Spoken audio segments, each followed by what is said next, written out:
नमस्कार दोस्तों, स्वागत है आप सभी का शर्मा अकेडमी यूट्यूब चैनल में। आज हम लोग आर के इस श्रृंखला के अंतर्गत जीएस वर्ल्ड कोचिंग संस्थान जो कि दिल्ली में स्थित है के द्वारा आर 2023 प्रारंभिक परीक्षा के लिए कराई जा रही टेस्ट सीरीज को सॉल्व करेंगे। तो फ्रेंड्स, इस वीडियो को शुरू से लेकर के अंत तक जरूर देखिएगा। और हाँ फ्रेंड्स, अगर आपने अभी तक हमारे चैनल को लाइक, शेयर और सब्सक्राइब नहीं किया है तो कर लीजिए, साथ ही बेल आइकन भी प्रेस कर लीजिए, जिससे कि इसी तरह की वीडियोज आपको सबसे पहले मिल सकें। अगर आप जीएस वर्ल्ड कोचिंग संस्थान से संपर्क करना चाहते हैं तो उसका एड्रेस और कॉन्टैक्ट नंबर आपको इस वीडियो के डिस्क्रिप्शन बॉक्स में मिल जाएगा। आज की इस वीडियो में हम लोग टेस्ट नंबर 3, जिसमें कि पॉलिटी, इंडियन पॉलिटी का और कुछ करंट अफेयर्स के क्वेश्चंस हैं, उनको सॉल्व करेंगे। तो चलिए फ्रेंड्स, देर करते हुए हम लोग अपने चैनल पर आगे बढ़ते हैं। ओके, कि आज हमारा टॉपिक क्या है। ओके, चलिए हम स्टार्ट करते हैं। आज का हमारा जो पहला क्वेश्चन होने वाला है वह है, किस अधिनियम में भारत में संघीय न्यायालय की स्थापना का उल्लेख था? तो इसमें ऑप्शन है, ऑप्शन नंबर है भारतीय परिषद अधिनियम 1892, option B Regulating Act 1773, option C Bharat सरकार अधिनियम 1935 और ऑप्शन डी चार्टर एक्ट 1833। तो फ्रेंड्स, इसका जो सही आंसर है वह है ऑप्शन नंबर सी, भारत सरकार अधिनियम 1935। यानी कि भारत में संघीय न्यायालय की स्थापना 1 अक्टूबर 1937 को भारत सरकार अधिनियम 1935 के अंतर्गत की गई थी। इसके प्रथम मुख्य न्यायाधीश थे सर मॉरिस ग्वायर थे, और रेगुलेटिंग एक्ट 1773 के द्वारा कोलकाता में एक सर्वोच्च न्यायालय की स्थापना 1774 में की गई थी। ओके फ्रेंड्स, आगे चलते हैं। क्वेश्चन नंबर हमारा सेकेंड है कि भारत के संविधान की रचना हेतु संविधान सभा का विचार निम्नलिखित में से सर्वप्रथम किसने दिया? ऑप्शन ए सर्वदलीय सम्मेलन ने 1946 में, ऑप्शन बी कांग्रेस पार्टी ने 1942 में, ऑप्शन सी मुस्लिम लीग ने 1938 में और ऑप्शन डी स्वराज पार्टी ने 1924 में। तो फ्रेंड्स, इसका जो सही आंसर है वह है option number D, Swaraj party ने 1924 में। यानी कि भारत के लिए संविधान की रचना हेतु संविधान सभा का विचार सर्वप्रथम स्वराज पार्टी ने 1924 में दिया था। ओके फ्रेंड्स, आगे चलते हैं। क्वेश्चन नंबर हमारा 3 है, 3 की तरफ बढ़ते हैं हम लोग। निम्नलिखित में से कौन सा कथन सत्य नहीं है, यानी असत्य बताना है। ओके, तो इसमें जो पहला है कि संविधान सभा की बैठक यानी पहली बैठक दिसंबर 1946 में हुई थी। तो ये हमारा स्टेटमेंट बिल्कुल सही है। प्रस्तावना को 13 दिसंबर 1946 को स्वीकार किया गया। तो फ्रेंड्स, यह गलत है, क्योंकि प्रस्तावना को जो है 13 दिसंबर 1946 को स्वीकार नहीं किया गया था, बल्कि इसको पेश किया गया था। और जो पेश किसने किया था? तो पंडित जवाहरलाल नेहरू ने किया था। ओके, और इसको जो स्वीकार किया गया था वह किया गया था 26 जनवरी 1947 को। ओके, और इसलिए ये गलत हो जाएगा, क्योंकि यहाँ पर स्वीकार करना लिखा है। ओके, यहाँ पर पेश किया गया था। नेक्स्ट है 26 जनवरी 1950 को संविधान सभा की अंतिम बैठक हुई थी। 24 जनवरी 1950 को संविधान सभा की अंतिम बैठक हुई थी। तो यह सही है। नेक्स्ट है 22 जुलाई 1947 को राष्ट्रीय ध्वज को अपनाया गया था। तो फ्रेंड्स, ऑप्शन नंबर डी भी सही है, यानी हमारा जो असत्य नहीं है वह है option number B.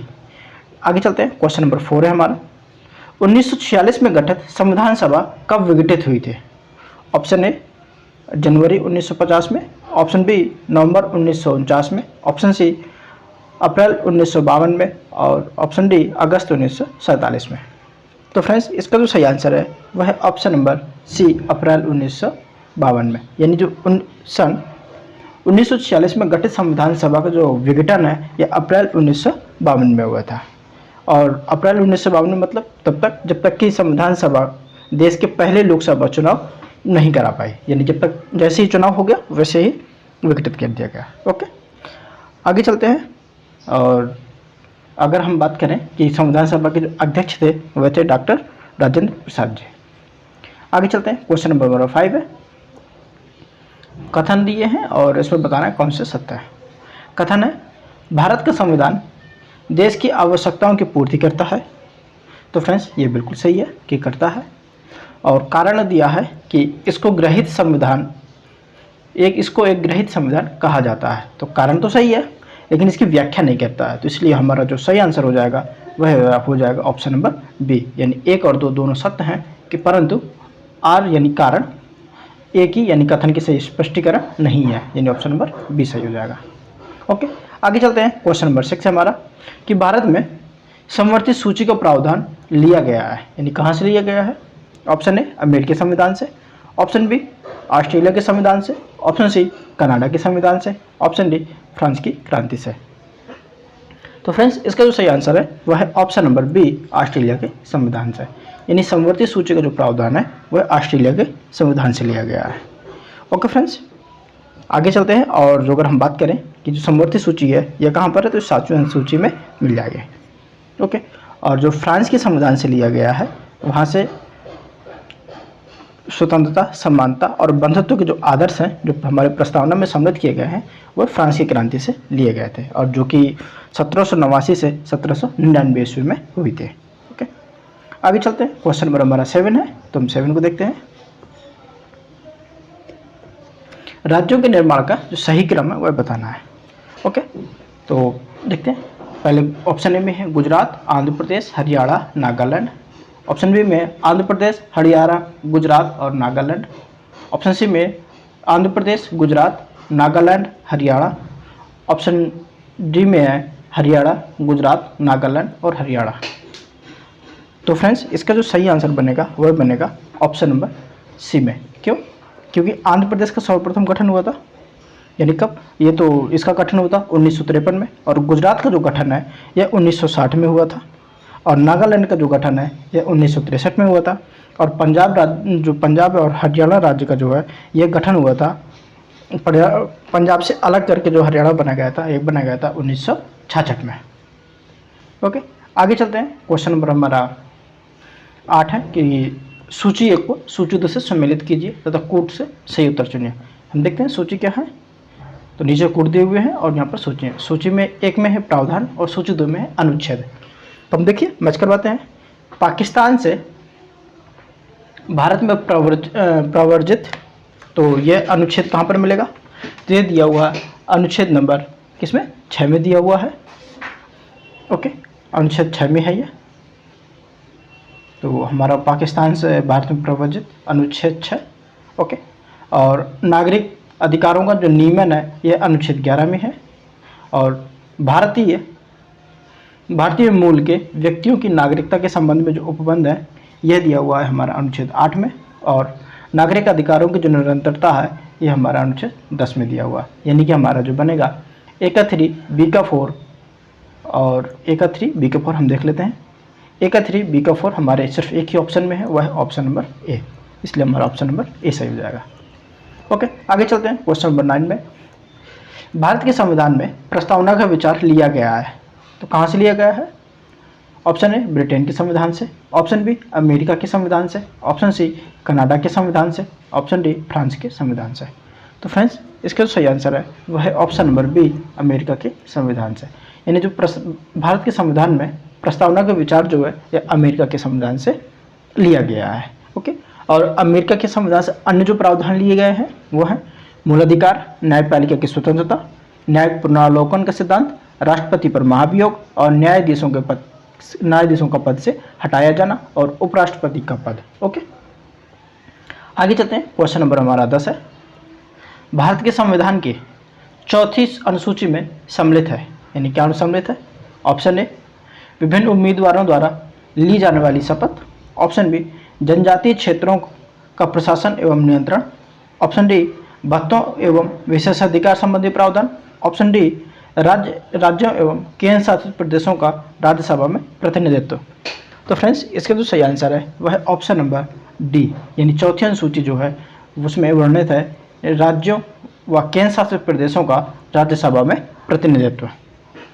Okay friends, आगे चलते हैं। क्वेश्चन नंबर हमारा 11 है। तो वे कौन से मूल अधिकार हैं जो केवल भारतीय नागरिकों को प्राप्त हैं, विदेशियों को नहीं।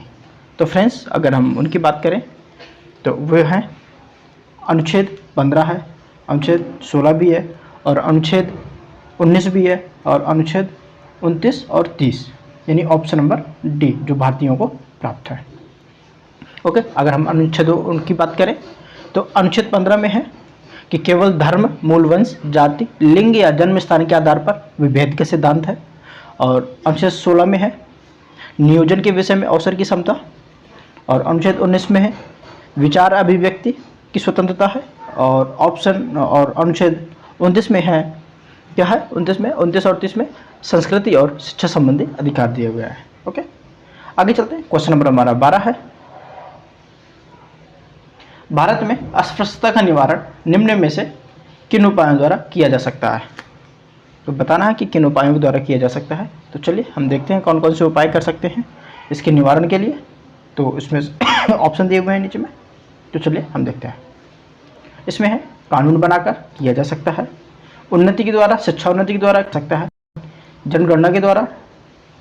तो देखते हैं किया जा सकता है कि नहीं किया जा सकता, यानी कि जनगणना के द्वारा भी किया जा सकता है। और अगर हम बात करें नौकरियों में प्रवेश दिलाकर, तो इसके द्वारा नहीं किया जा सकता है। यानी कि जो हमारा बनेगा, यानी कि हम बात करें अस्पृश्यता का जो निवारण है ना, तो वह कानून बनाकर, शिक्षा की उन्नति द्वारा और जन जागरण के द्वारा किया जा सकता है। यानी ऑप्शन नंबर जो हमारा सही हो जाएगा वो, जिसमें 1, 2 और 3 हो गए, यानी ऑप्शन नंबर सी सही हो जाएगा हमारा, ऑप्शन नंबर सी।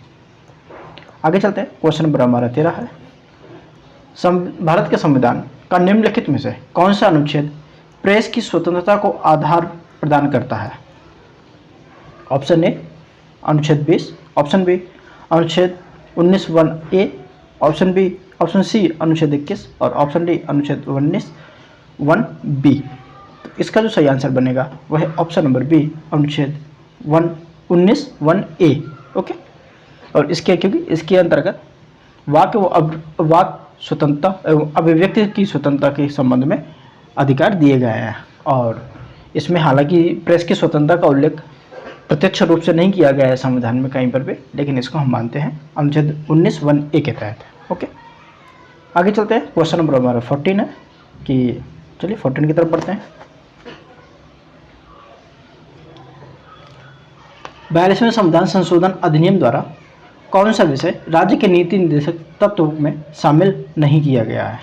ठीक है, देखते हैं कौन सा शामिल नहीं किया गया है। तो इसमें देखें बच्चों के स्वस्थ विकास के लिए अवसर सुनिश्चित करना, तो ये तो शामिल किया गया है, हमें बताना कौन सा नहीं किया गया है। तो ऑप्शन नंबर ए तो नहीं होगा। उद्योगों के प्रबंधन में श्रमिकों की भागीदारी सुनिश्चित करना, यह भी हमारे नीति निर्देशक तत्वों का हिस्सा है। और पोषण स्तर और जीवन स्तर को ऊंचा करना, तो फ्रेंड ये नहीं है हमारे इसका हिस्सा। जबकि न्याय को बढ़ावा देने हेतु गरीबों को मुफ्त कानूनी सहायता देना, यह भी हमारे नीति निर्देशक तत्वों का हिस्सा है। जबकि हमारे ऑप्शन नंबर सी नहीं है इसका इसी का आंसर भी ऑप्शन नंबर सी सही हो जाएगा। ओके, आगे बढ़ते हैं। अपने क्वेश्चन नंबर हमारा 15 है, 15 की तरफ बढ़ते हैं। भारतीय संसदीय प्रणाली ब्रिटेन की संसदीय प्रणाली से इस बात में भिन्न है कि भारत में क्या है। ऑप्शन ए न्यायिक प्रलोकन की प्रणाली है, ऑप्शन बी सामूहिक उत्तरदायित्व की प्रणाली है, ऑप्शन सी वास्तविक और नाममात्र की कार्यपालिका है, ऑप्शन डी द्विसदनीय विधायिका है। तो फ्रेंड्स इसका जो सही आंसर है वह है ऑप्शन नंबर ए न्यायिक पुनरावलोकन की प्रणाली है। ओके, भारतीय संसदीय प्रणाली ब्रिटेन की संसदीय प्रणाली से इसी बात में भिन्न है। ओके, आगे चलते हैं। क्वेश्चन नंबर हमारा 16 है, हम 16 की तरफ पढ़ते हैं कि स्वर्ण सिंह समिति ने कितने मूल कर्तव्यों को संविधान में जोड़े जाने का सुझाव दिया। तो इसने जो दिया था option number A 8, option B 10, option C 12, option D 7। तो फ्रेंड्स इसका जो सही आंसर है वह है ऑप्शन नंबर ए यानी कि 8, यानी सरदार स्वर्ण सिंह समिति 1900 पहले तो इसका गठन हुआ था 1976 में। ओके, आपातकाल के दौरान किया गया था। तो इसने जो समिति ने सिफारिश दी थी कि इसमें मूल कर्तव्यों का एक पाठ होना चाहिए, और उसके द्वारा यानी कि उसमें जो शामिल किए गए मूल कर्तव्य थे उन्हें सुझाव दिया था कि 8 मूल कर्तव्य हों। लेकिन 42वें संविधान संशोधन द्वारा जो जोड़ा गया उसमें 2 और मूल कर्तव्यों को शामिल किया गया, और जिसमें वर्तमान समय में 10 मूल कर्तव्य हो गए। ओके, आगे चलते हैं। क्वेश्चन नंबर हमारा 17 है, निम्नलिखित में से कौन सा कथन सम्मिलित है। एक तरफ मूल अधिकार दिए हुए हैं, दूसरी तरफ अनुच्छेद दिए हुए हैं। प्रारंभिक शिक्षा का अधिकार जो है तो क्या वो अनुच्छेद 19 में वर्णित है, तो फ्रेंड्स ये तो वर्णित नहीं है, क्योंकि जो दिया हुआ कि प्रारंभिक शिक्षा का जो अधिकार है ये अनुच्छेद 21 का पार्ट है, न कि अनुच्छेद 19 का, इसलिए तो ये नहीं होगा। संवैधानिक उपचारों का अधिकार, जो संवैधानिक उपचारों का अधिकार है यह अनुच्छेद 32 में है, न कि 22 में, इसलिए यह भी नहीं होगा। अल्पसंख्यकों का शिक्षा संस्थानों की स्थापना और प्रशासन का अधिकार यह अनुच्छेद 20 में ही दिया हुआ है, अनुच्छेद 30 में ही दिया हुआ है, इसलिए हमारा तीसरा वाला तो सही है। और प्राण एवं दैहिक स्वतंत्रता का जो अधिकार है यह दिया हुआ है अनुच्छेद, जो ये दिया हुआ है अनुच्छेद 21 में, प्राण एवं दैहिक स्वतंत्रता का अधिकार। ओके, जबकि हम बात करें तो इसलिए ये गलत हो गया। जबकि अगर बात करें अनुच्छेद 20 की, तो अनुच्छेद 20 में जो है अपराधों के लिए दोष सिद्धि के संबंध में संरक्षण दिया हुआ है। ओके, आगे चलते हैं। क्वेश्चन नंबर हमारा 18 है। 18 में देखते हैं कि क्या क्या हमें निकालना है। ओके, निम्नलिखित कथनों पर ध्यान दीजिए और इसमें मूल कर्तव्य बताने कि कौन कौन से मूल कर्तव्य है। ओके, चलिए देखते हैं। पहला है देश की रक्षा करें तथा राष्ट्र की सेवा करें, तो यह हमारा मूल कर्तव्य है। और ज्ञानार्जन तथा सुधार की भावना का विकास करना, यह भी हमारा मूल कर्तव्य है। जबकि तीसरा है पर्यावरण का संरक्षण तथा वन्य जीवों की रक्षा, यह हमारा मूल कर्तव्य नहीं है, यह हमारा DPSP में है, यानी कि हमारा नीति निर्देशक तत्वों का हिस्सा है। और राष्ट्रीय महत्व के स्मारकों का संरक्षण करना, यह भी हमारे नीति निर्देशक तत्वों का हिस्सा है। इसलिए हमारा जो सही आंसर बनेगा वह है ऑप्शन नंबर, जिसमें 1 और 2 होगा, यानी कि ऑप्शन नंबर बी सही हो जाएगा। ओके, आगे चलते हैं। क्वेश्चन नंबर 19 है हमारा। संविधान के किस अनुच्छेद के अंतर्गत राज्य की विधानसभाओं में अनुसूचित जातियों एवं जनजातियों के लिए आरक्षण का प्रावधान है? तो जिसमें प्रावधान है वो देखते हैं।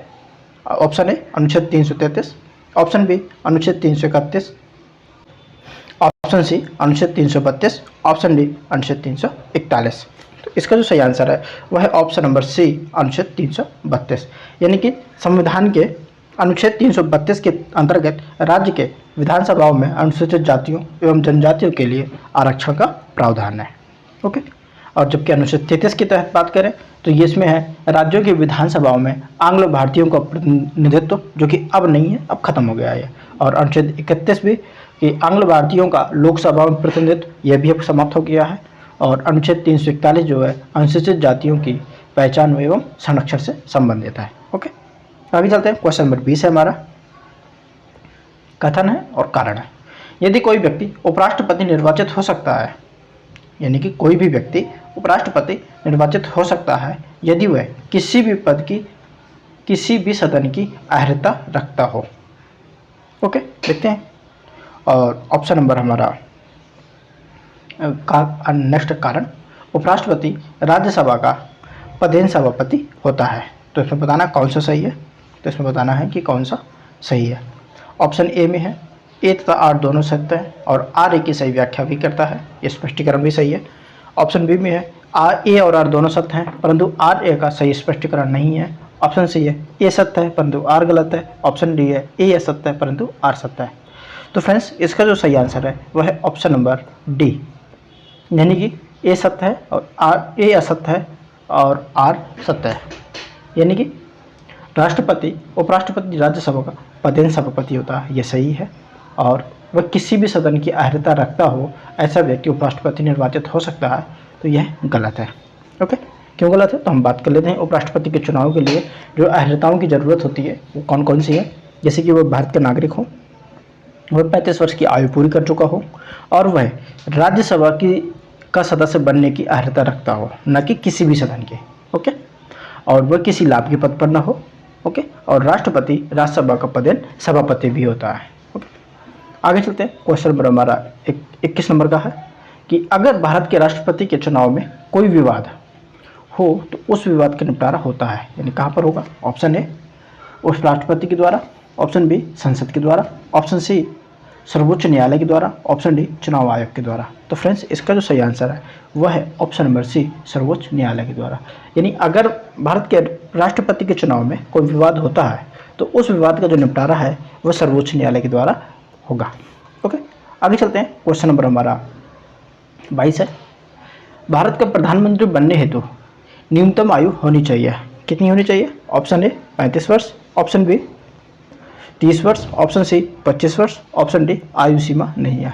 तो फ्रेंड्स इसका जो सही आंसर है वह है ऑप्शन नंबर सी यानी 25 वर्ष। यानी कि भारत का प्रधानमंत्री बनने हेतु न्यूनतम आयु 25 वर्ष होनी चाहिए। ओके, और अगर हम बात करें कि संविधान के अनुच्छेद 75(1) के अनुसार राष्ट्रपति प्रधानमंत्री की नियुक्ति करता है। व्यक्ति का संसद सदस्य यानी कि लोकसभा या राज्यसभा का होना अनिवार्य है किसी एक का, अथवा 6 माह के भीतर संसद या संसद का सदस्य बनना होगा उसे। इस प्रकार प्रधानमंत्री पद हेतु न्यूनतम आयु जो है वह 25 वर्ष है। लोकसभा के सदस्य हेतु भी उतनी है, इसीलिए 25 वर्ष है। आगे चलते हैं, क्वेश्चन नंबर हमारा 23 है। मंत्रिपरिषद के सभी सदस्य सामूहिक रूप से उत्तरदायी होते हैं, यानी किसके प्रति? ऑप्शन ए प्रधानमंत्री के प्रति, ऑप्शन बी संसद के प्रति, ऑप्शन सी केवल लोकसभा के प्रति, ऑप्शन डी राष्ट्रपति के प्रति। तो इसका जो सही आंसर है वह है ऑप्शन नंबर सी केवल लोकसभा के प्रति। यानी कि मंत्रिपरिषद के जो सभी सदस्य होते हैं वो सामूहिक रूप से केवल लोकसभा के प्रति उत्तरदायी होते हैं। ओके, आगे चलते हैं, क्वेश्चन नंबर हमारा 24 यानी 24 नंबर का है कि संसद की बैठकों में अधिकतम कितने माह का अंतर होता है? ऑप्शन ए 3 माह, ऑप्शन बी 6 माह, ऑप्शन सी 4 माह, ऑप्शन डी इनमें से कोई नहीं। तो फ्रेंड्स इसका जो सही आंसर बनेगा वह है ऑप्शन नंबर बी 6 माह, यानी संसद की बैठकों में अधिकतम 6 माह का अंतर होता है। ओके, और एक साल में कम से कम 2 बैठकें होना अनिवार्य है। ओके, वैसे सामान्यतः 3 होती हैं। आगे चलते हैं, क्वेश्चन नंबर हमारा 25 है। निम्नलिखित में से भारत की प्रथम राज्यपाल बनने वाली पहली महिलाएं कौन है? Option A Rajkumari Amrit Kaur, option B Padmaja Naidu, option C Kamala Nehru, option D Sarojini Naidu. तो फ्रेंड्स इसका जो सही आंसर है वह है option number D Sarojini Naidu.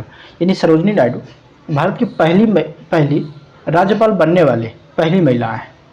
Okay, यानी कि बात करें कि सरोजिनी नायडू भारत की प्रथम महिला हैं जिन्हें राज्यपाल के पद पर मनोनीत किया गया था। और यह कब किया गया था? तो यह 15 अगस्त 1947 से 1 मार्च 1949 तक उत्तर प्रदेश की राज्यपाल थे। ओके, और पद्मा नायडू हैं जो वो पश्चिम बंगाल की प्रथम महिला राज्यपाल थे। ओके, आगे चलते हैं, क्वेश्चन नंबर हमारा 26 है। तो इसमें यहाँ पर लगाना है कि भारत के प्रधानमंत्रियों को उनके कार्यकाल के अनुसार उसका सही क्रम बताना है। तो इसमें जो बनेगा ऑप्शन ए में वीपी सिंह, चंद्रशेखर, HD देवगौड़ा और चरण सिंह। ऑप्शन बी में है चरण सिंह, वीपी सिंह, चंद्रशेखर और HD देवगौड़ा। और सी में है ऑप्शन में कि चरण सिंह, चंद्रशेखर, वीपी सिंह और HD देवगौड़ा। ऑप्शन डी में है चंद्रशेखर, वीपी सिंह, चरण सिंह और HD देवगौड़ा। तो फ्रेंड्स इसका जो सही आंसर बनेगा वह बनेगा ऑप्शन नंबर बी, यानी कि चरण सिंह पहले आए थे। ये इनका कार्यकाल था 1779 से लेकर 80 के बीच में, और उसके बाद में वीपी सिंह आए थे 1789 से लेकर 90 के बीच में, और उसके बाद चंद्रशेखर जी आए थे 1700 बोल दिया सर। तो चौधरी चरण सिंह थे जो 1989 से लेकर के 1980 तक थे, और वीपी सिंह जो है 1989 से लेकर 1990 तक के बीच में थे, और चंद्रशेखर जो है 1990 से 91 के बीच में थे, और HD जो देवगौड़ा हैं ये 1996 से लेकर 1997 के बीच में थे। ओके, आगे चलते हैं, क्वेश्चन नंबर हमारा 27 है। भारत सरकार को कानूनी विषयों पर कौन परामर्श देता है? ऑप्शन ए उच्चतम न्यायालय का मुख्य न्यायाधीश, ऑप्शन बी विधि आयोग के अध्यक्ष, ऑप्शन सी महान्यायवादी, ऑप्शन डी इनमें से कोई नहीं। तो फ्रेंड्स इसका जो सही आंसर है वह है ऑप्शन नंबर सी महान्यायवादी। यानी भारत सरकार को कानूनी विषयों पर महान्यायवादी परामर्श देता है। ओके, और इसके लिए संविधान का अनुच्छेद 76 है। ओके, भारत सरकार का प्रथम विधि अधिकारी भी यही होता है, और राष्ट्रपति के प्रसाद पर तक यह पद धारण करता है। ओके, आगे चलते हैं, क्वेश्चन नंबर हमारा 28 है कि 71वें संविधान संशोधन द्वारा 8वीं अनुसूची में कौन सी 3 भाषाएं जोड़ी गई थी? तो इसमें जो भाषाएं जोड़ी गई थी वह थी कोंकणी, नेपाली और मणिपुरी।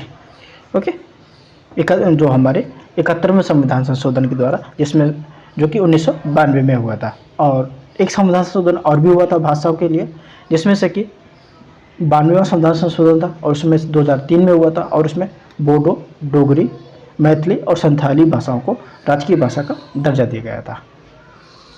ओके, आगे चलते हैं। और अगर हम बात करें कि संविधान के प्रारंभ में केवल 14 भाषाएं ऐसी थी जिनको राजकीय भाषा का दर्जा प्राप्त हुआ है। ओके, हाँ, और हाँ, यहाँ पर एक चीज़ ध्यान देने योग्य है कि यहाँ पर इंग्लिश को अभी तक राजकीय भाषाओं में नहीं जोड़ा गया है। ओके, आगे चलते हैं। क्वेश्चन नंबर हमारा 29 है, भारत में मानवाधिकार संरक्षण अधिनियम कब लागू हुआ? ऑप्शन ए 1990 में, ऑप्शन बी 1991 में, ऑप्शन सी 1992 में, ऑप्शन सी 1993 में। तो फ्रेंड्स, इसका जो सही आंसर है वह है ऑप्शन नंबर डी 1993 में। यानी भारत में मानवाधिकार संरक्षण अधिनियम 28 सितंबर 1993 को लागू हुआ। राष्ट्रीय मानवाधिकार आयोग मानवाधिकारों के संरक्षण एवं संवर्धन का काम करता है। ओके, आगे चलते हैं। और साथ ही अगर बात करें तो यह आयोग उन्हीं मामलों की जांच करता है जिन्हें घटित हुए 1 वर्ष से अधिक न हुआ हो। आगे चलते हैं। क्वेश्चन नंबर 30 है हमारा कि मुख्य निर्वाचन आयुक्त के बारे में कौन सा कथन असत्य है, यानी गलत बताना है। ठीक है, तो मुख्य निर्वाचन आयुक्त का जो कार्यकाल है वह 6 वर्ष का होता है, ये बिल्कुल सही है। ओके, और यह 70 वर्ष की आयु तक अपने पद पर रह सकते हैं, तो ये गलत है क्योंकि ये 70 वर्ष नहीं है, यह 65 वर्ष की आयु तक अपने पद पर रह सकते हैं। तीसरा है सेवानिवृत्ति के बाद अन्य नियुक्तियों पर रोक नहीं है, ये भी सही है। और इनके हटाने का तरीका उच्चतम न्यायालय के न्यायाधीश के समान है, तो ये भी सही है। यानी कि हमारा जो ऑप्शन गलत है वह केवल ऑप्शन नंबर बी होता है। ओके, और इनका जो निर्वाचन है वह अनुच्छेद 324 के तहत किया जाता है। ओके, आगे चलते हैं। क्वेश्चन नंबर हमारा 31 है, धन विधेयक के बारे में निम्नलिखित में से कौन सा कथन असत्य है?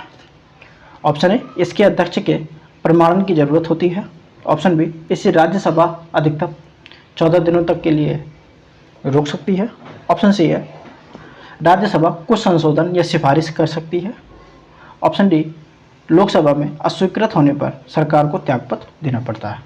इसके बारे में जो असत्य है वह ऑप्शन नंबर सी है। क्यों?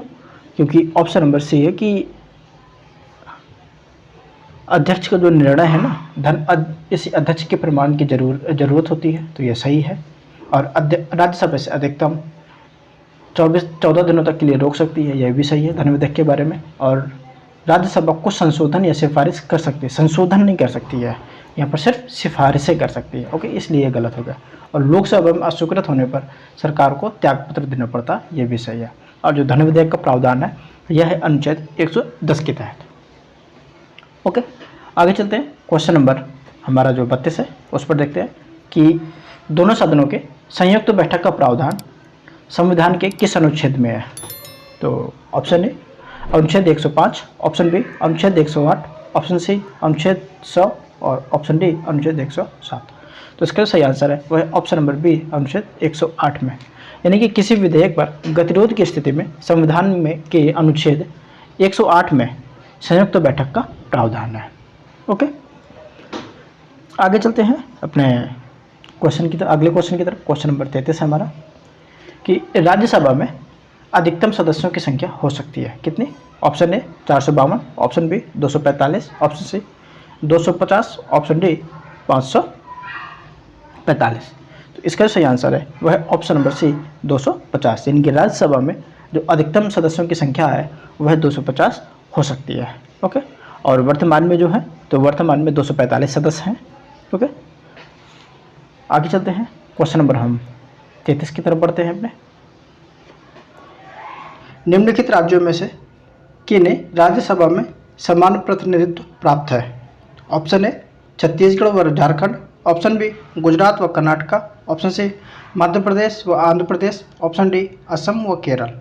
तो फ्रेंड्स, इसका जो सही आंसर है वह ऑप्शन नंबर सी यानी मध्य प्रदेश और आंध्र प्रदेश। क्यों? क्योंकि इन दोनों को राज्यसभा में 11-11 सीटें प्रदान की गई हैं, जबकि छत्तीसगढ़ को 6 सीटें प्राप्त हैं। और वहीं झारखंड को की बात करें तो वहीं झारखंड को 6 सीटें प्राप्त है और छत्तीसगढ़ को 5 सीटें प्राप्त है। ओके, और अगर गुजरात की बात करें तो गुजरात को 11 सीटें प्राप्त है, जबकि कर्नाटका को जो है 12 सीटें प्राप्त है। ओके, और असम को जो है 7 सीटें प्राप्त हैं और वहीं केरल को 9 सीटें प्राप्त हैं। ओके फ्रेंड्स, इसलिए हमारा ऑप्शन नंबर सी सही हो जाएगा। आगे चलते हैं, क्वेश्चन नंबर 35 है, निम्न में से कौन सी एक याचिका अधीनस्थ न्यायालयों की कार्य पद्धतियों का परीक्षण करती है? तो फ्रेंड्स, इसका जो ऑप्शन ए है परमादेश, ऑप्शन बी उत्प्रेषण, ऑप्शन सी बंदी प्रत्यक्षीकरण, ऑप्शन डी अधिकार परीक्षा। तो फ्रेंड्स, इसका जो सही आंसर है वह ऑप्शन नंबर बी उत्प्रेषण, यानी उत्प्रेषण या प्रतिषेध याचिकाएं अधीनस्थ न्यायालयों की कार्य पद्धति का परीक्षण करती हैं, जबकि अधीनस्थ न्यायालय ने अपने क्षेत्राधिकार से बाहर निर्णय दे दिया हो तो ऊपरी न्यायालय उत्प्रेषण याचिका के द्वारा निचले न्यायालय के निर्णय को रद्द कर देता है और मामले को अपने पास लेकर पुनः सुनवाई करता है। ओके, आगे चलते हैं, क्वेश्चन नंबर 36 है, राष्ट्रपति पर महाभियोग की प्रक्रिया संसद के किस सदन द्वारा लाया जा सकता है? Option A Lok Sabha, option B संसद के किसी भी सदन द्वारा, option C Rajya Sabha, option D उपरोक्त में से कोई नहीं। तो फ्रेंड्स, इसका सही आंसर है ऑप्शन नंबर बी संसद के किसी भी सदन द्वारा, यानी जो राष्ट्रपति पर महाभियोग की प्रक्रिया है संसद के किसी भी सदन द्वारा लाई जा सकती है। ओके, आगे चलते हैं, क्वेश्चन नंबर 37 है, भारतीय संविधान के बृहद होने का कारण है क्या है? ऑप्शन ए इसमें विस्तृत प्रशासकीय प्रावधान है, ऑप्शन बी इसमें अनेक संविधानों के अनुभव समाविष्ट है, ऑप्शन सी यह संघ तथा राज्य सरकारों का संविधान है, ऑप्शन डी यह एक बड़े देश के शासन से संबंधित है। तो इसमें जो बृहद होने का मुख्य कारण है वह है ऑप्शन नंबर सी, यह संघ तथा राज्य सरकारों का एक संविधान है। ओके, आगे चलते हैं, क्वेश्चन नंबर 38 है, किस अनुच्छेद में उच्च न्यायालय की रिट जारी करने की शक्ति निहित है? ऑप्शन ए अनुच्छेद 320, ऑप्शन बी अनुच्छेद 222, ऑप्शन सी अनुच्छेद 226, ऑप्शन डी अनुच्छेद 227। तो फ्रेंड्स, इसका जो सही आंसर है वह ऑप्शन नंबर सी अनुच्छेद 226 के तहत, यानी अनुच्छेद 226 के तहत उच्च न्यायालय की रिट जारी करने की शक्ति निहित है।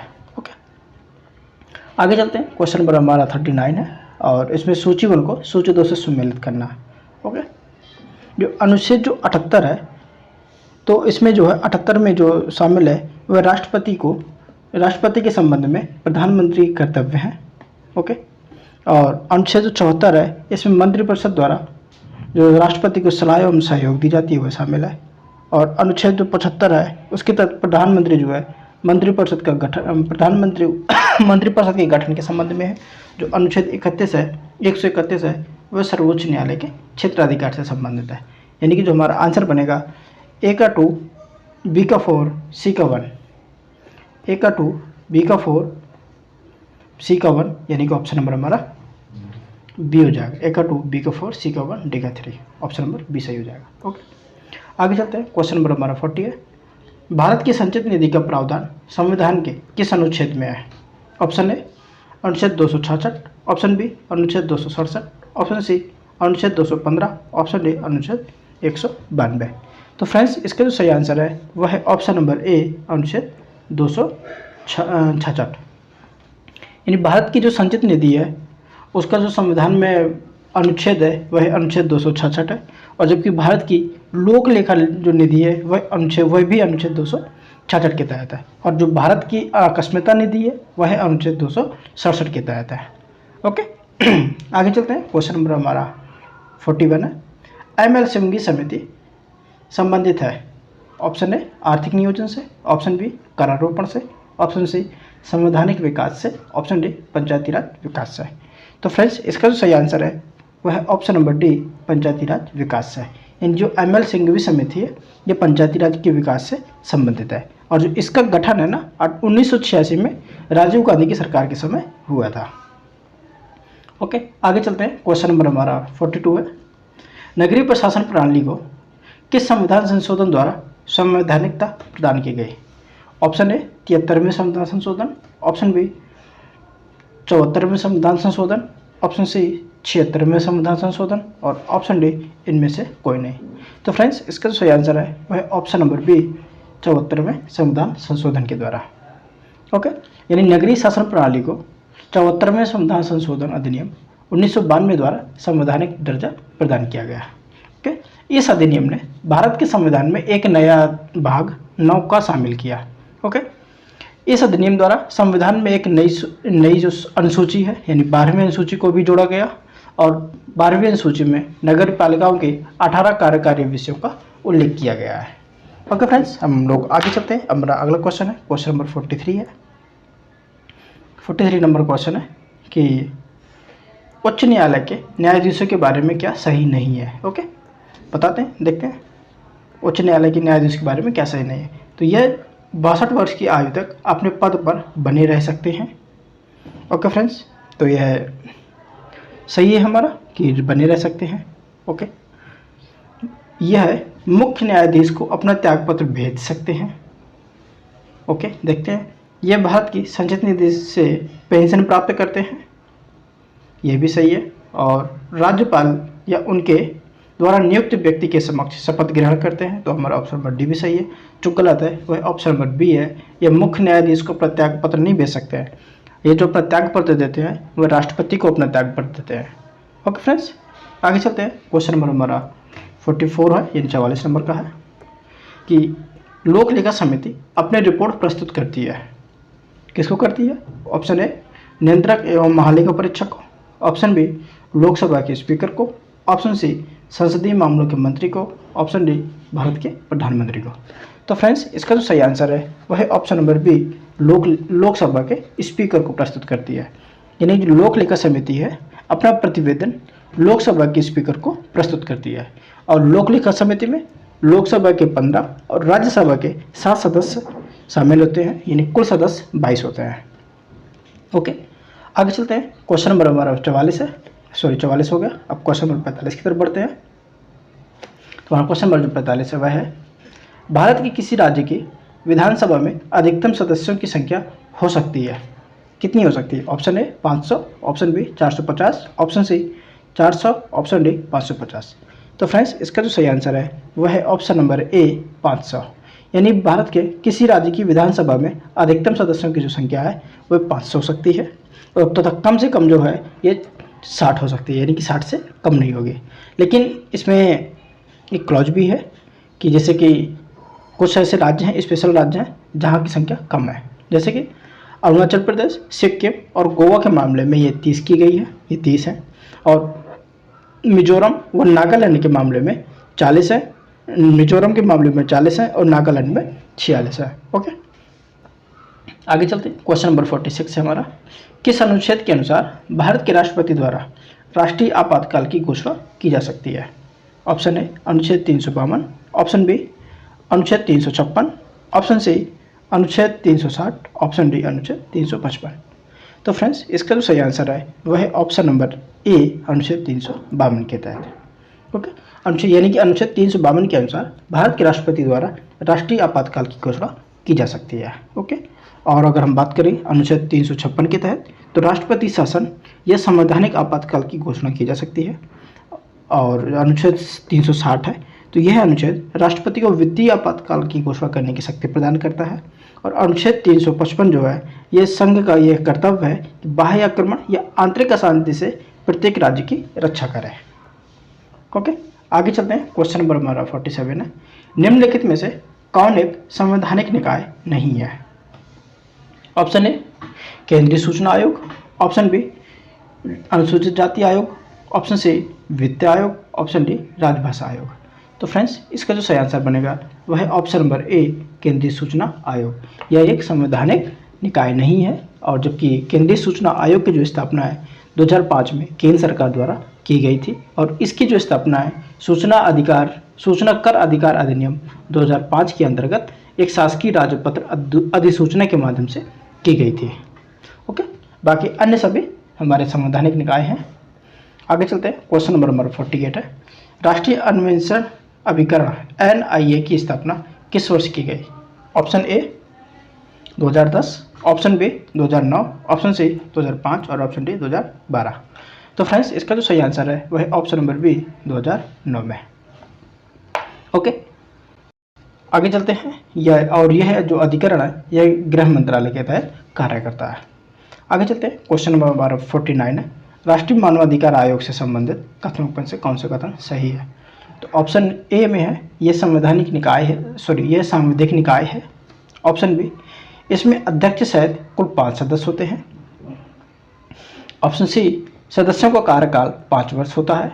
ऑप्शन डी, उच्च न्यायालय के सेवानिवृत्त न्यायाधीश इसके अध्यक्ष होते हैं। ओके, तो इसका जो सही आंसर है वह है ऑप्शन नंबर ए, यह एक सांविधिक निकाय है। यानी राष्ट्रीय जो मानवाधिकार आयोग है यह एक सांविधिक निकाय है।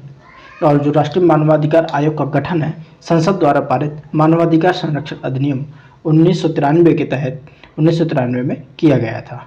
और यह आयोग एक बहुसदस्यीय संस्था है। इसमें एक अध्यक्ष व 5 सदस्य होते हैं। अध्यक्ष, आयोग के अध्यक्ष व सदस्यों का कार्यकाल 3 वर्ष का, जबकि उनकी उम्र 70 वर्ष की हो, जो भी पहले हो तक होता है। ओके, आगे चलते हैं। क्वेश्चन नंबर हमारा 50 है, किस राज्य में सर्वप्रथम पंचायती राज का आरंभ हुआ था? Option A Tamil Nadu, option B Madhya Pradesh, option C Rajasthan, option D Uttar Pradesh. तो फ्रेंड्स इसका जो सही आंसर है वह है ऑप्शन नंबर सी राजस्थान। यानी राजस्थान देश का पहला राज्य था जहां पंचायती राज की स्थापना हुई थी। इस योजना का उद्घाटन 2 अक्टूबर 1959 को राजस्थान के नागौर जिले में तत्कालीन प्रधानमंत्री पंडित जवाहरलाल नेहरू द्वारा किया गया था। ओके, आगे चलते हैं। क्वेश्चन नंबर हमारा 51 है, निम्नलिखित वक्तव्य पर विचार कीजिए और नीचे दिए गए कोड को सही उत्तर चुनना है। कथन है और कारण है। कथन है, राज्य वित्त आयोग एक संवैधानिक निकाय है।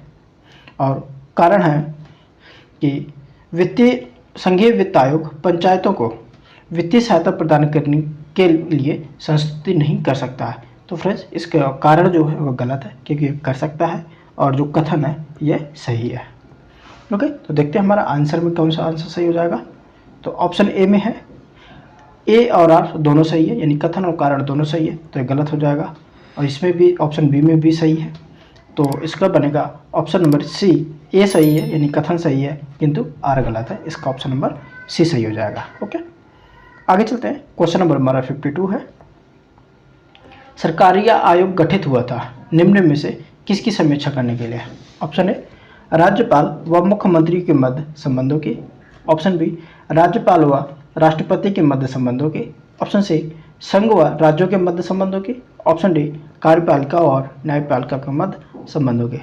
तो फ्रेंड्स इसका जो सही आंसर है वह ऑप्शन नंबर सी है, संघ व राज्यों के मध्य संबंधों की सिफारिश समीक्षा करने के लिए सरकारी आयोग का गठन किया गया था।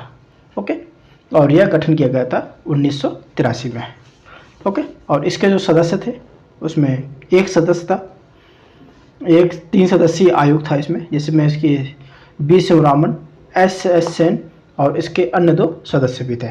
ओके, आगे चलते हैं। क्वेश्चन नंबर हमारा 53 है, यानी कि 53 नंबर का क्वेश्चन है। तो इसमें बताना है प्राक्कलन समिति के बारे में कौन सा कथन सही नहीं है। ओके, चलिए देखते हैं। ऑप्शन ए में है, इनके सदस्यों की संख्या 30 होती है। तो फ्रेंड्स ये बिल्कुल सही है कि 30 होती है। जॉन मथाई की सिफारिश पर 1921 में गठित की गई, यानी कि ये कहना चाहता है कि जॉन मथाई की सिफारिश के आधार पर 1921 में प्राक्कलन समिति का गठन किया गया। तो फ्रेंड्स इसका जो गठन किया गया था यह सही है कि जॉन मथाई की सिफारिश पर किया गया था। यह 1921 में नहीं किया गया था, यह किया गया था 1950 में। ओके, तो हमारा ऑप्शन नंबर बी गलत हो जाएगा। आगे अगला देखते हैं कि इसके सदस्यों के में सभी लोकसभा के सदस्य होते हैं। तो यह बिल्कुल सही है। और ऑप्शन डी है, इसका अध्यक्ष सत्ताधारी दल का ही होता है। तो यह भी सही है, यानी हमारा जो सही गलत हो जाएगा, राइट आंसर होगा वह होगा ऑप्शन नंबर बी, क्योंकि हमें बताना था कौन सा सही नहीं है। आगे चलते हैं। क्वेश्चन नंबर 54 है, भारतीय संविधान के अनुच्छेद में अंतर्राज्यीय परिषद की व्यवस्था है, किसमें है? ऑप्शन ए अनुच्छेद 262 में, ऑप्शन बी अनुच्छेद 263 में, ऑप्शन सी अनुच्छेद 265 में, ऑप्शन डी अनुच्छेद 260 में। तो फ्रेंड्स इसका जो सही आंसर है वह है ऑप्शन नंबर बी, अनुच्छेद 263 में। यानी भारतीय संविधान के अनुच्छेद 263 के अंतर्गत नियमित अंतर्राज्यीय परिषद की स्थापना के लिए सशक्त सुझाव दिए गए हैं।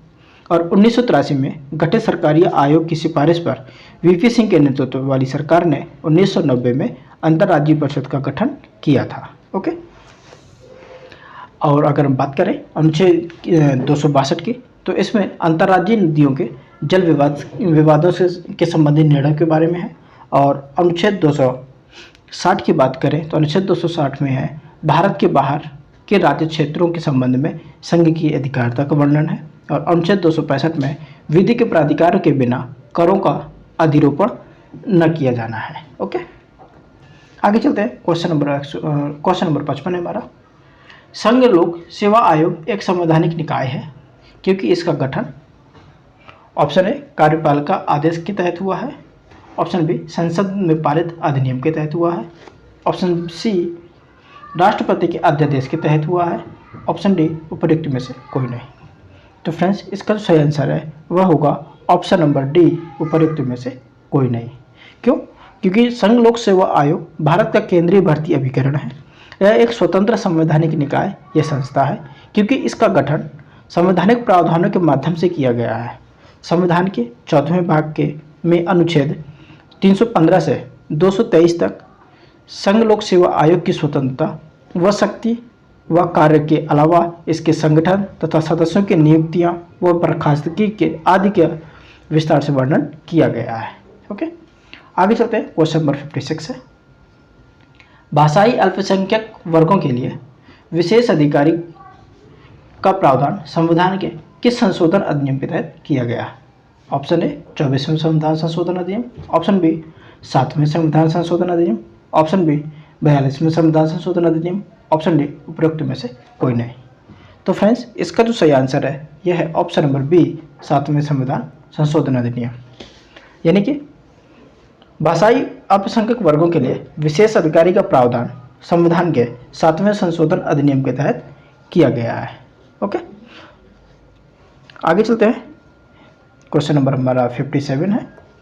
चलिए हम 57 की तरफ देखते हैं कि 57 हमारा पंचायती राज व्यवस्था में पंचायतों की सिफारिश एवं प्राधिकार संविधान के किस अनुच्छेद में वर्णित है? ऑप्शन ए अनुच्छेद 243 डी, ऑप्शन बी अनुच्छेद 243 एच, ऑप्शन सी अनुच्छेद 243 के और ऑप्शन डी अनुच्छेद 243 जी। तो फ्रेंड्स, इसका जो सही आंसर है वह है ऑप्शन नंबर डी, अनुच्छेद 243 जी में। यानी कि पंचायती राज व्यवस्था में पंचायतों की शक्तियाँ एवं प्राधिकार संविधान के अनुच्छेद 243 जी में वर्णित हैं। ओके, और जो सम्मिलित किया गया था तो 73वें संविधान संशोधन द्वारा संविधान में एक नया भाग 9 और 11वीं अनुसूची को सम्मिलित किया गया था। और 11वीं अनुसूची में पंचायतों की 29 कार्यकारी विषय वस्तुएं हैं और यह अनुच्छेद 243 जी में सम्मिलित है। ओके, आगे चलते हैं। क्वेश्चन नंबर हमारा 58 है। हम 58 की तरफ बढ़ते हैं। तो 58 में है, भारत में 2013 में 3 नए उच्च न्यायालयों का गठन किया गया। निम्नलिखित में से कौन सा इन तीनों में शामिल नहीं है? Option A Manipur, option B Tripura, option C Mizoram, option D Meghalaya. तो फ्रेंड्स, इसका जो सही है वह है ऑप्शन नंबर सी मिजोरम। यानी मिजोरम इसमें शामिल नहीं था, जबकि मणिपुर, त्रिपुरा और मेघालय इसमें शामिल थे। ओके, आगे चलते हैं और साथ ही बात करें तो मिजोरम में उच्च न्यायालय नहीं है। यह गुवाहाटी उच्च न्यायालय के न्यायिक क्षेत्र के अंतर्गत आता है। ओके, आगे चलते हैं। क्वेश्चन नंबर 59 है कि भारत के सैन्य बलों का सर्वोच्च सेनापति होता है, कौन होता है? ऑप्शन ए प्रधानमंत्री, ऑप्शन बी राष्ट्रपति, ऑप्शन सी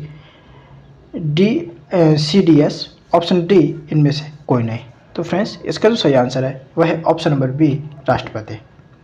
यानी कि भारत के सैन्य बलों का सर्वोच्च सेनापति जो है वह राष्ट्रपति होता है। ओके फ्रेंड्स, आगे चलते हैं।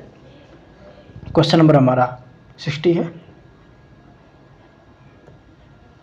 प्रधानमंत्री के शक्तियों एवं कार्यों से संबंधित निम्नलिखित कथनों में से कौन सा असत्य है? ओके, ऑप्शन ए वह किसी भी समय लोकसभा विघटित करने की सिफारिश राष्ट्रपति से कर सकता है। तो फ्रेंड्स, अगर हम देखें तो ये बिल्कुल सही है। ऑप्शन बी वह मंत्रियों को विभिन्न मंत्रालय आवंटित करता है, तो यह भी सही है। ऑप्शन सी भारत सरकार के सभी शासन संबंधी कार्य उसके नाम पर किए जाते हैं। तो फ्रेंड्स, यह गलत है, क्योंकि भारत के सभी शासन संबंधी कार्य जो है उसके नाम पर नहीं बल्कि राष्ट्रपति के नाम पर किए जाते हैं। ओके, नेक्स्ट है हमारा, यानी कि सी हमारा गलत हो जाएगा। ऑप्शन नंबर डी है वह राष्ट्र की विदेश नीति को मूर्त रूप देने में महत्वपूर्ण भूमिका निभाता है, तो हमारा ये भी सही हो जाएगा। यानी कि जो हमारा असत्य है वह है ऑप्शन नंबर सी है। ओके फ्रेंड्स, आगे चलते हैं। क्वेश्चन नंबर हमारा 61 है। अनुच्छेद 356 के अतिरिक्त संविधान के किस अनुच्छेद में वर्णित प्रावधानों के अनुसार राष्ट्रपति शासन लगाया जा सकता है? ऑप्शन ए 352, ऑप्शन बी अनुच्छेद 365, ऑप्शन सी अनुच्छेद 358 और ऑप्शन डी अनुच्छेद 362। तो फ्रेंड्स, इसका जो सही आंसर है वह है ऑप्शन नंबर बी अनुच्छेद 365। यानी कि संविधान का अनुच्छेद 365 कहता है कि यदि कोई राज्य केंद्र द्वारा दिए गए निर्देश का पालन करने में या प्रभावी बनाने में असफल रहता है तो ऐसी दशा में राष्ट्रपति इस आधार पर इसको अपने हाथ में ले सकते हैं और उस राज्य में संविधान की मंशा या दिशा निर्देशों के अनुसार कार्य नहीं किया गया है, इसके तहत राष्ट्रपति शासन लगाया जा सकता है। किसके तहत? अनुच्छेद 365 के तहत। ओके, आगे चलते हैं। क्वेश्चन नंबर हमारा 62 है। राज्यपाल की विवेकाधिकार शक्तियाँ किस अनुच्छेद में निहित है? ऑप्शन ए अनुच्छेद 154, ऑप्शन बी अनुच्छेद 163, ऑप्शन सी अनुच्छेद 164 और ऑप्शन डी अनुच्छेद 167। तो फ्रेंड्स, इसका जो सही आंसर है वह है ऑप्शन नंबर बी अनुच्छेद 163। यानी कि संविधान का अनुच्छेद 163 कहता है कि अपने विवेकाधिकार वाले कार्यों के अलावा अपने अन्य कार्यों को करने के लिए राज्यपाल को मुख्यमंत्री के नेतृत्व वाली मंत्रिपरिषद से सलाह लेनी होगी। ओके, और अगले बात करें कि अनुच्छेद 154 में क्या है, तो अनुच्छेद 154 में राज्य की कार्यकारी शक्तियाँ राज्यपाल में निहित होंगी। ओके, और अनुच्छेद 164 में है कि राज्य मंत्रिपरिषद की विधानमंडल के प्रति सामूहिक जिम्मेदारी है, और अनुच्छेद 167 में राज्यपाल को सूचना देने इत्यादि का मुख्यमंत्री का दायित्व है। ओके, आगे चलते हैं। क्वेश्चन नंबर हमारा 63 है। तो हम देखते हैं 63 में क्या है। ओके, 63 में है सूची 1 को सूची 2 से सम्मिलित करना है। ओके, तो सूची 1 में अनुच्छेद है और सूची 2 में प्रावधान है। ओके, तो हम देखते हैं इनके प्रावधान और अनुच्छेद है। तो इसमें है अनुच्छेद 131 है। तो चलिए देखते हैं अनुच्छेद 131। तो अनुच्छेद जो 131 में उच्चतम न्यायालय की मूल क्षेत्राधिकार है। उच्चतम न्यायालय का मूल क्षेत्राधिकार अनुच्छेद 131, और अनुच्छेद 126 के तहत है राष्ट्रपति किसी न्यायाधीश को भारत के उच्चतम न्यायालय का कार्यकारी प्रमुख मुख्य न्यायाधीश नियुक्त कर सकता है। यानी कि कार्यकारी मुख्य न्यायाधीश की नियुक्ति के बारे में है अनुच्छेद 126। ओके, और अनुच्छेद जो 128 है वह उच्चतम न्यायालय की बैठकों में सेवानिवृत्ति न्यायाधीशों की उपस्थिति के बारे में है। ओके, और जो अनुच्छेद 127 है वह है मुख्यमंत्री किसी उच्च न्यायालय के किसी न्यायाधीश को अस्थायी कार्य के लिए उच्च न्यायालय में तदर्थ न्यायाधीश की नियुक्ति कर सकता है। यानी इसका ए वाला हो जाएगा। तो हमारा कोड क्या बनेगा? ए का 3 बी का 4, ए का 3 बी का 4 सी का 2। हम देखते हैं ए का 3 बी का 4 सी का 2, यानी ऑप्शन नंबर हमारा सी बन जाएगा। ओके, सही हो जाएगा। आगे चलते हैं। क्वेश्चन नंबर हमारा 64 है। संविधान में मंत्रिपरिषद के प्रति अविश्वास प्रस्ताव लाने के लिए कितने सदस्यों का समर्थन आवश्यक है लोकसभा में? ओके, ऑप्शन है लोकसभा में 1/4 सदस्यों का, ऑप्शन बी लोकसभा के 3/4 सदस्यों का, ऑप्शन सी लोकसभा के 50 सदस्यों का, ऑप्शन डी इनमें से कोई नहीं। तो फ्रेंड्स, इसका जो सही आंसर है वह है ऑप्शन नंबर बी, यानी कि लोकसभा के 3/4 सदस्यों का। यानी कि हम बात करें कि संविधान के अनुच्छेद 75 में कहा गया है कि मंत्रिपरिषद लोकसभा के प्रति सामूहिक रूप से उत्तरदायी है। इसका मतलब है कि मंत्रिपरिषद तभी तक है जब तक कि उसके सदन में बहुमत प्राप्त है। अगर दूसरे शब्दों में कहें तो लोकसभा मंत्रिपरिषद को अविश्वास प्रस्ताव पारित करके हटा सकती है। ओके, और प्रस्ताव के समर्थन में 50 सदस्यों की सहमति आवश्यक है। ओके, तो यानी कि अनिवार्य है, यानी कि हमारा जो ऑप्शन होगा वह ऑप्शन नंबर सी सही हो जाएगा। लोकसभा के 50 सदस्यों का समर्थन, न कि 3/4 सदस्यों का। ओके, आगे चलते हैं। क्वेश्चन नंबर हमारा 65 है।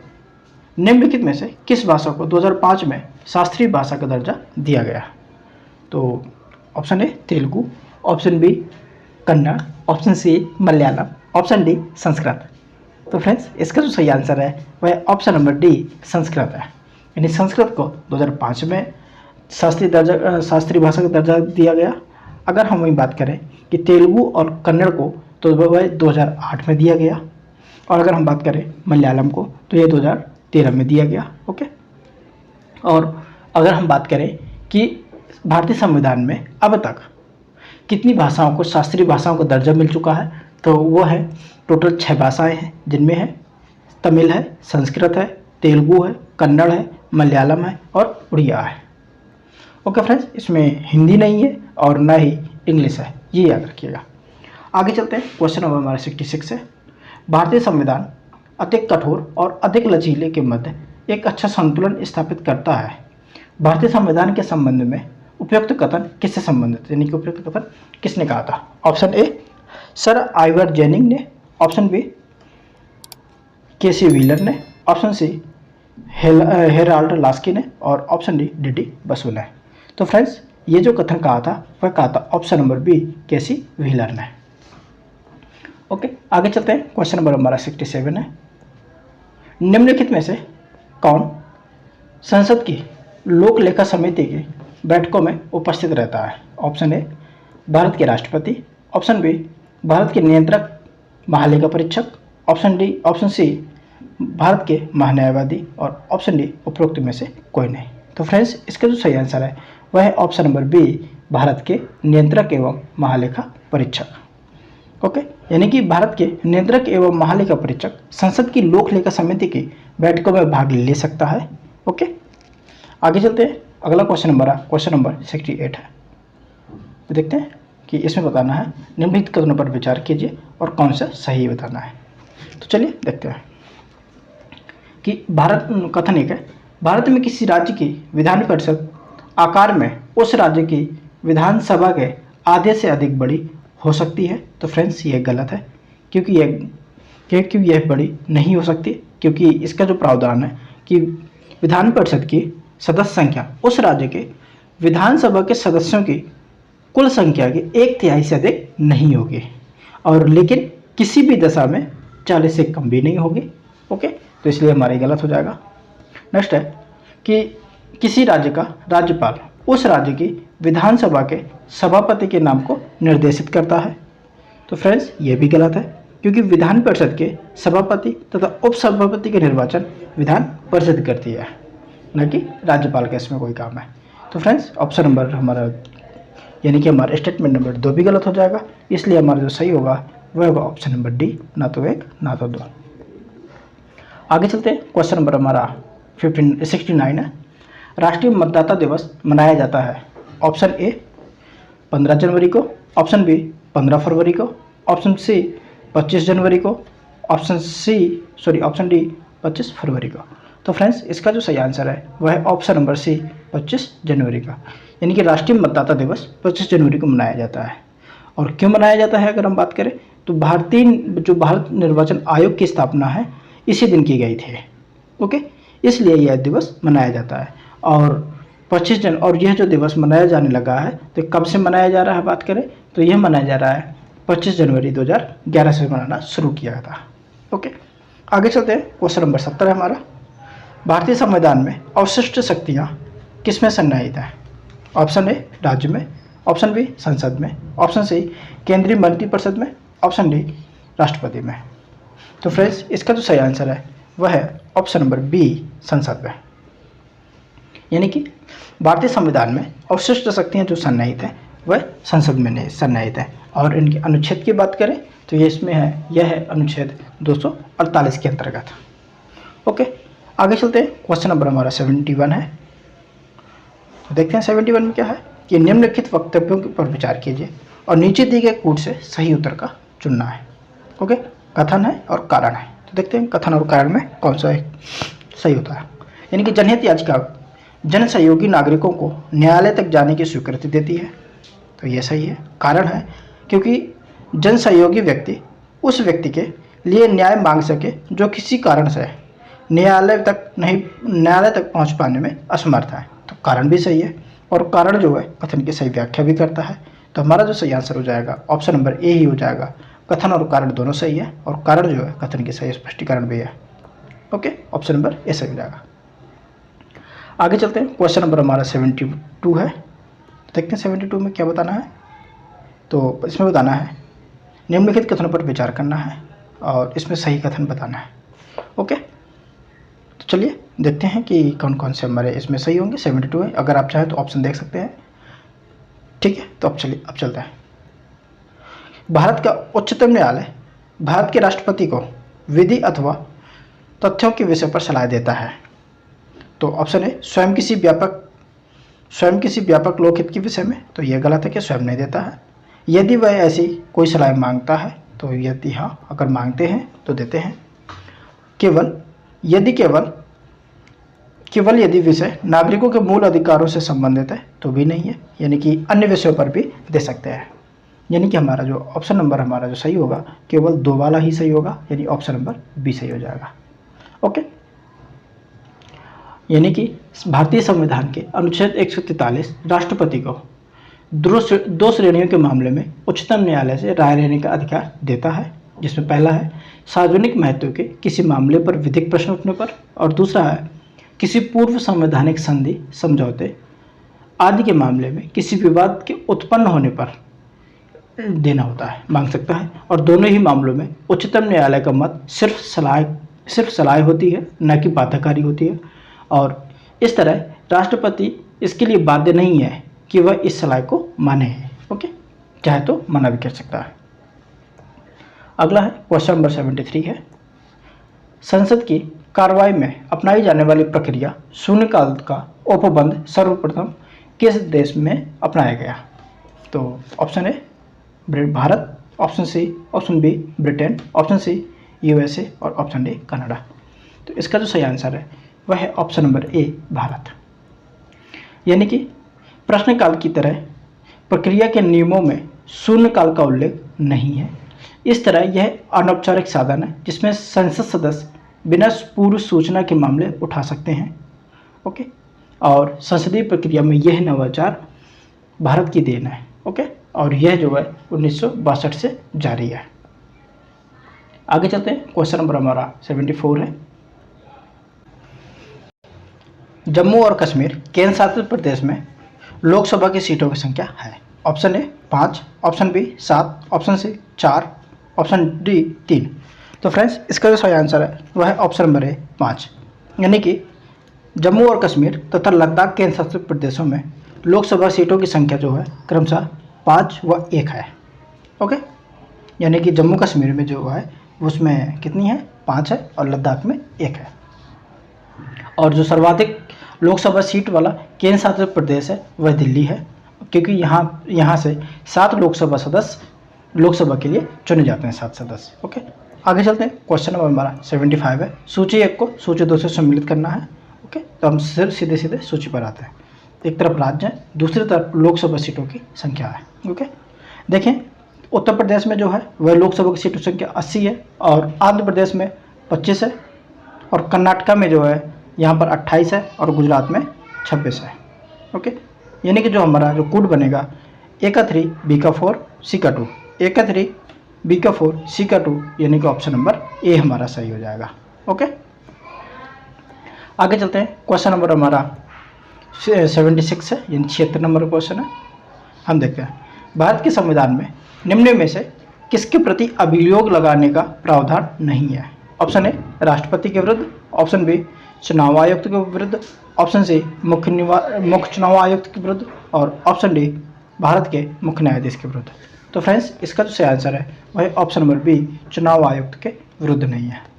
ओके, यानी कि भारत के राष्ट्रपति, मुख्य चुनाव आयुक्त और भारत के मुख्य न्यायाधीश को पदावधि से पूर्व हटाने के लिए संसद में अभियोग चलाना या निर्धारित प्रक्रिया के अनुसार संकल्प पारित करना आवश्यक है। ओके, और निर्वाचन आयुक्त या प्रादेशिक आयुक्त को मुख्य निर्वाचन आयुक्त की सिफारिश पर हटाया जा सकता है। ओके, अगला है क्वेश्चन नंबर हमारा 77 है। तो चलिए हम देखते हैं जिला न्यायाधीशों की नियुक्ति का प्रावधान संविधान के किस अनुच्छेद में है? ऑप्शन ए अनुच्छेद 235, ऑप्शन बी अनुच्छेद 234, ऑप्शन सी अनुच्छेद 233 और ऑप्शन डी इनमें से कोई नहीं। तो फ्रेंड्स इसका जो सही आंसर है वह है ऑप्शन नंबर सी अनुच्छेद 233 में, यानी कि जो जिला न्यायाधीशों की नियुक्ति का जो प्रावधान है वह अनुच्छेद 233 में वर्णित है। ओके, आगे चलते हैं। क्वेश्चन नंबर हमारा 78 है। जब दो या अधिक राज्यों के विधानमंडल प्रस्ताव पारित करें कि राज्य सूची के विषय पर कानून बनाया जाए, तब संसद द्वारा उस मामले के संबंध में कानून बना सकती है। ये कहाँ वर्णित है?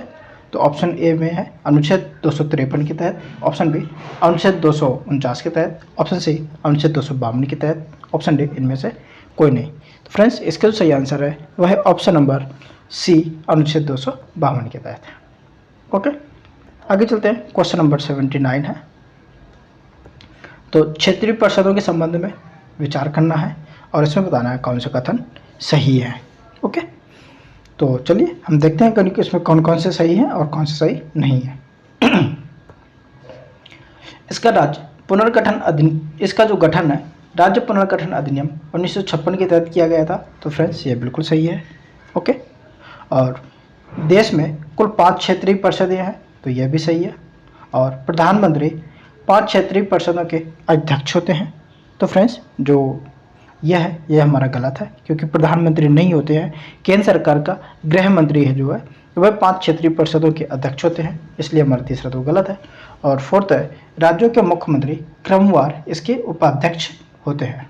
तो फ्रेंड्स ये बिल्कुल सही है, यानी कि हमारा जो सही होगा वह 1, 2 और 4 होगा, यानी ऑप्शन नंबर डी सही हो जाएगा हमारा। आगे चलते हैं। क्वेश्चन नंबर हमारा 80 है। संविधान के किस संशोधन अधिनियम द्वारा केंद्र एवं राज्यों में मंत्रिपरिषद की सीमा को निश्चित किया गया? ऑप्शन ए 71वें संविधान संशोधन, ऑप्शन बी 42वें संविधान संशोधन, ऑप्शन सी 91वें संविधान संशोधन और ऑप्शन डी इनमें से कोई नहीं। तो फ्रेंड्स इसका जो सही आंसर है वह है ऑप्शन नंबर सी 91वें संविधान संशोधन के तहत। ओके, और ये जो संशोधन किया गया था यह किया गया था 2003 में। और इसमें क्या है कि प्रधानमंत्री शायद मंत्रिपरिषद के सदस्यों की कुल जो संख्या है लोकसभा की कुल संख्या के 15% से अधिक नहीं होगी। ओके, और अगर हम बात करें इसी प्रकार मुख्यमंत्री सहित राज्यों की बात करें तो मुख्यमंत्री सहित मंत्रियों की अधिकतम संख्या जो है 15% से अधिक नहीं होगी, किंतु राज्यों में मुख्यमंत्री समेत मंत्रियों की न्यूनतम संख्या 12 से कम भी नहीं होगी। ओके, आगे चलते हैं। क्वेश्चन नंबर हमारा 81 है। हाल ही में जारी इंडिया टीबी रिपोर्ट 2022 के अनुसार वर्ष 2021 में भारत में टीबी मामलों में वर्ष 2020 की तुलना में कितने प्रतिशत की वृद्धि हुई है? तो फ्रेंड्स इसका जो सही आंसर था, जो वृद्धि हुई थी वह हुई थी 19% की, ऑप्शन नंबर बी सही था। आगे चलते हैं। क्वेश्चन नंबर हमारा 82 है। किसे BBC Indian sports women of the year 2021 चुना गया है? तो फ्रेंड्स ये जो चुना गया था मीराबाई चानू को, ऑप्शन नंबर डी। नेक्स्ट हमारा विंग्स इंडिया अवार्ड 2022 से किस हवाई अड्डे ने सर्वश्रेष्ठ हवाई अड्डा का पुरस्कार जीता है? तो फ्रेंड्स ये जीता था कैंपेगौड़ा अंतर्राष्ट्रीय हवाई अड्डा। ओके, और ये कहाँ था? तो ये था बेंगलुरु में, ऑप्शन नंबर ए सही था। आगे चलते हैं। क्वेश्चन नंबर हमारा 84 है। निम्नलिखित कथनों पर विचार करना था और बताना था कौन से कथन सही नहीं है। ओके, तो इसमें जो है 5वें बिम्स्टेक शिखर सम्मेलन 2022 की अध्यक्षता भारत देश ने की, यह सही था। और नेक्स्ट है 5वें बिम्स्टेक शिखर सम्मेलन के दौरान एक चार्टर को स्वीकार किया गया और 7 स्तंभों में से सुरक्षा के स्तंभ की जिम्मेदारी भारत को सौंपी गई। तो फ्रेंड्स यह गलत है। ओके, यह गलत है क्योंकि 5वें शिखर सम्मेलन के दौरान जो एक चार्टर को स्वीकार किया गया और 7 स्तंभों की सुरक्षा, जो स्तंभ की जिम्मेदारी वह भारत को ही सौंपी गई है। तो फ्रेंड्स बताना है किसमें कि कौन से सही नहीं है। ऑप्शन नंबर ए, क्योंकि इसकी अध्यक्षता भारत ने नहीं बल्कि किसने की है? श्रीलंका ने की थी। ठीक है, इसलिए हमारा ऑप्शन नंबर बी तो सही है। इससे पता कौन सा सही नहीं है, तो है ऑप्शन नंबर ए, केवल एक। ओके फ्रेंड्स, आगे चलते हैं। क्वेश्चन नंबर हमारा 85 है। 85 की तरफ चलते हैं कि हाल ही में भारत संयुक्त राष्ट्र आर्थिक और सामाजिक परिषद यानी इकोसॉक के कितने प्रमुख निकायों के लिए चुना गया है? तो फ्रेंड्स, इसका सही आंसर है ऑप्शन नंबर 4 था, ऑप्शन नंबर ए था यानी 4। आगे है क्वेश्चन नंबर 86 है। एशियाई कुश्ती चैंपियनशिप 2022 में भारत ने कुल कितने पदक जीते हैं? तो फ्रेंड्स, इसमें था कि ऑप्शन नंबर सी 17 पदक जीते थे। आगे चलते हैं। हमारा क्वेश्चन नंबर 87 है। प्रधानमंत्री नरेंद्र मोदी ने किस राज्य के दौरे के समय दूधवाड़ी नामक एक सामुदायिक रेडियो स्टेशन का उद्घाटन किया? तो यह जो उद्घाटन किया था यह था गुजरात में, ऑप्शन नंबर सी। अगला है कि हाल ही में पहला अतुल्य भारत अंतर्राष्ट्रीय सम्मेलन 2022 का आयोजन कहाँ किया गया? तो यह जो किया गया था ऑप्शन नंबर सी, मुंबई में। ओके, नेक्स्ट है, किस देश ने अंतरिक्ष में रूस और चीन के बढ़ते प्रभाव का मुकाबला करने हेतु एक नई डिफेंस स्पेस कमांड एजेंसी की स्थापना की घोषणा की है? तो यह जो घोषणा की थी वह थी ऑस्ट्रेलिया ने, ऑप्शन नंबर बी सही था। नेक्स्ट है कि हाल ही में किसने आईसीसी महिला वनडे विश्व कप 2022 का खिताब जीता है? तो फ्रेंड्स, यह जो जीता था वह था ऑस्ट्रेलिया, ऑप्शन नंबर ए।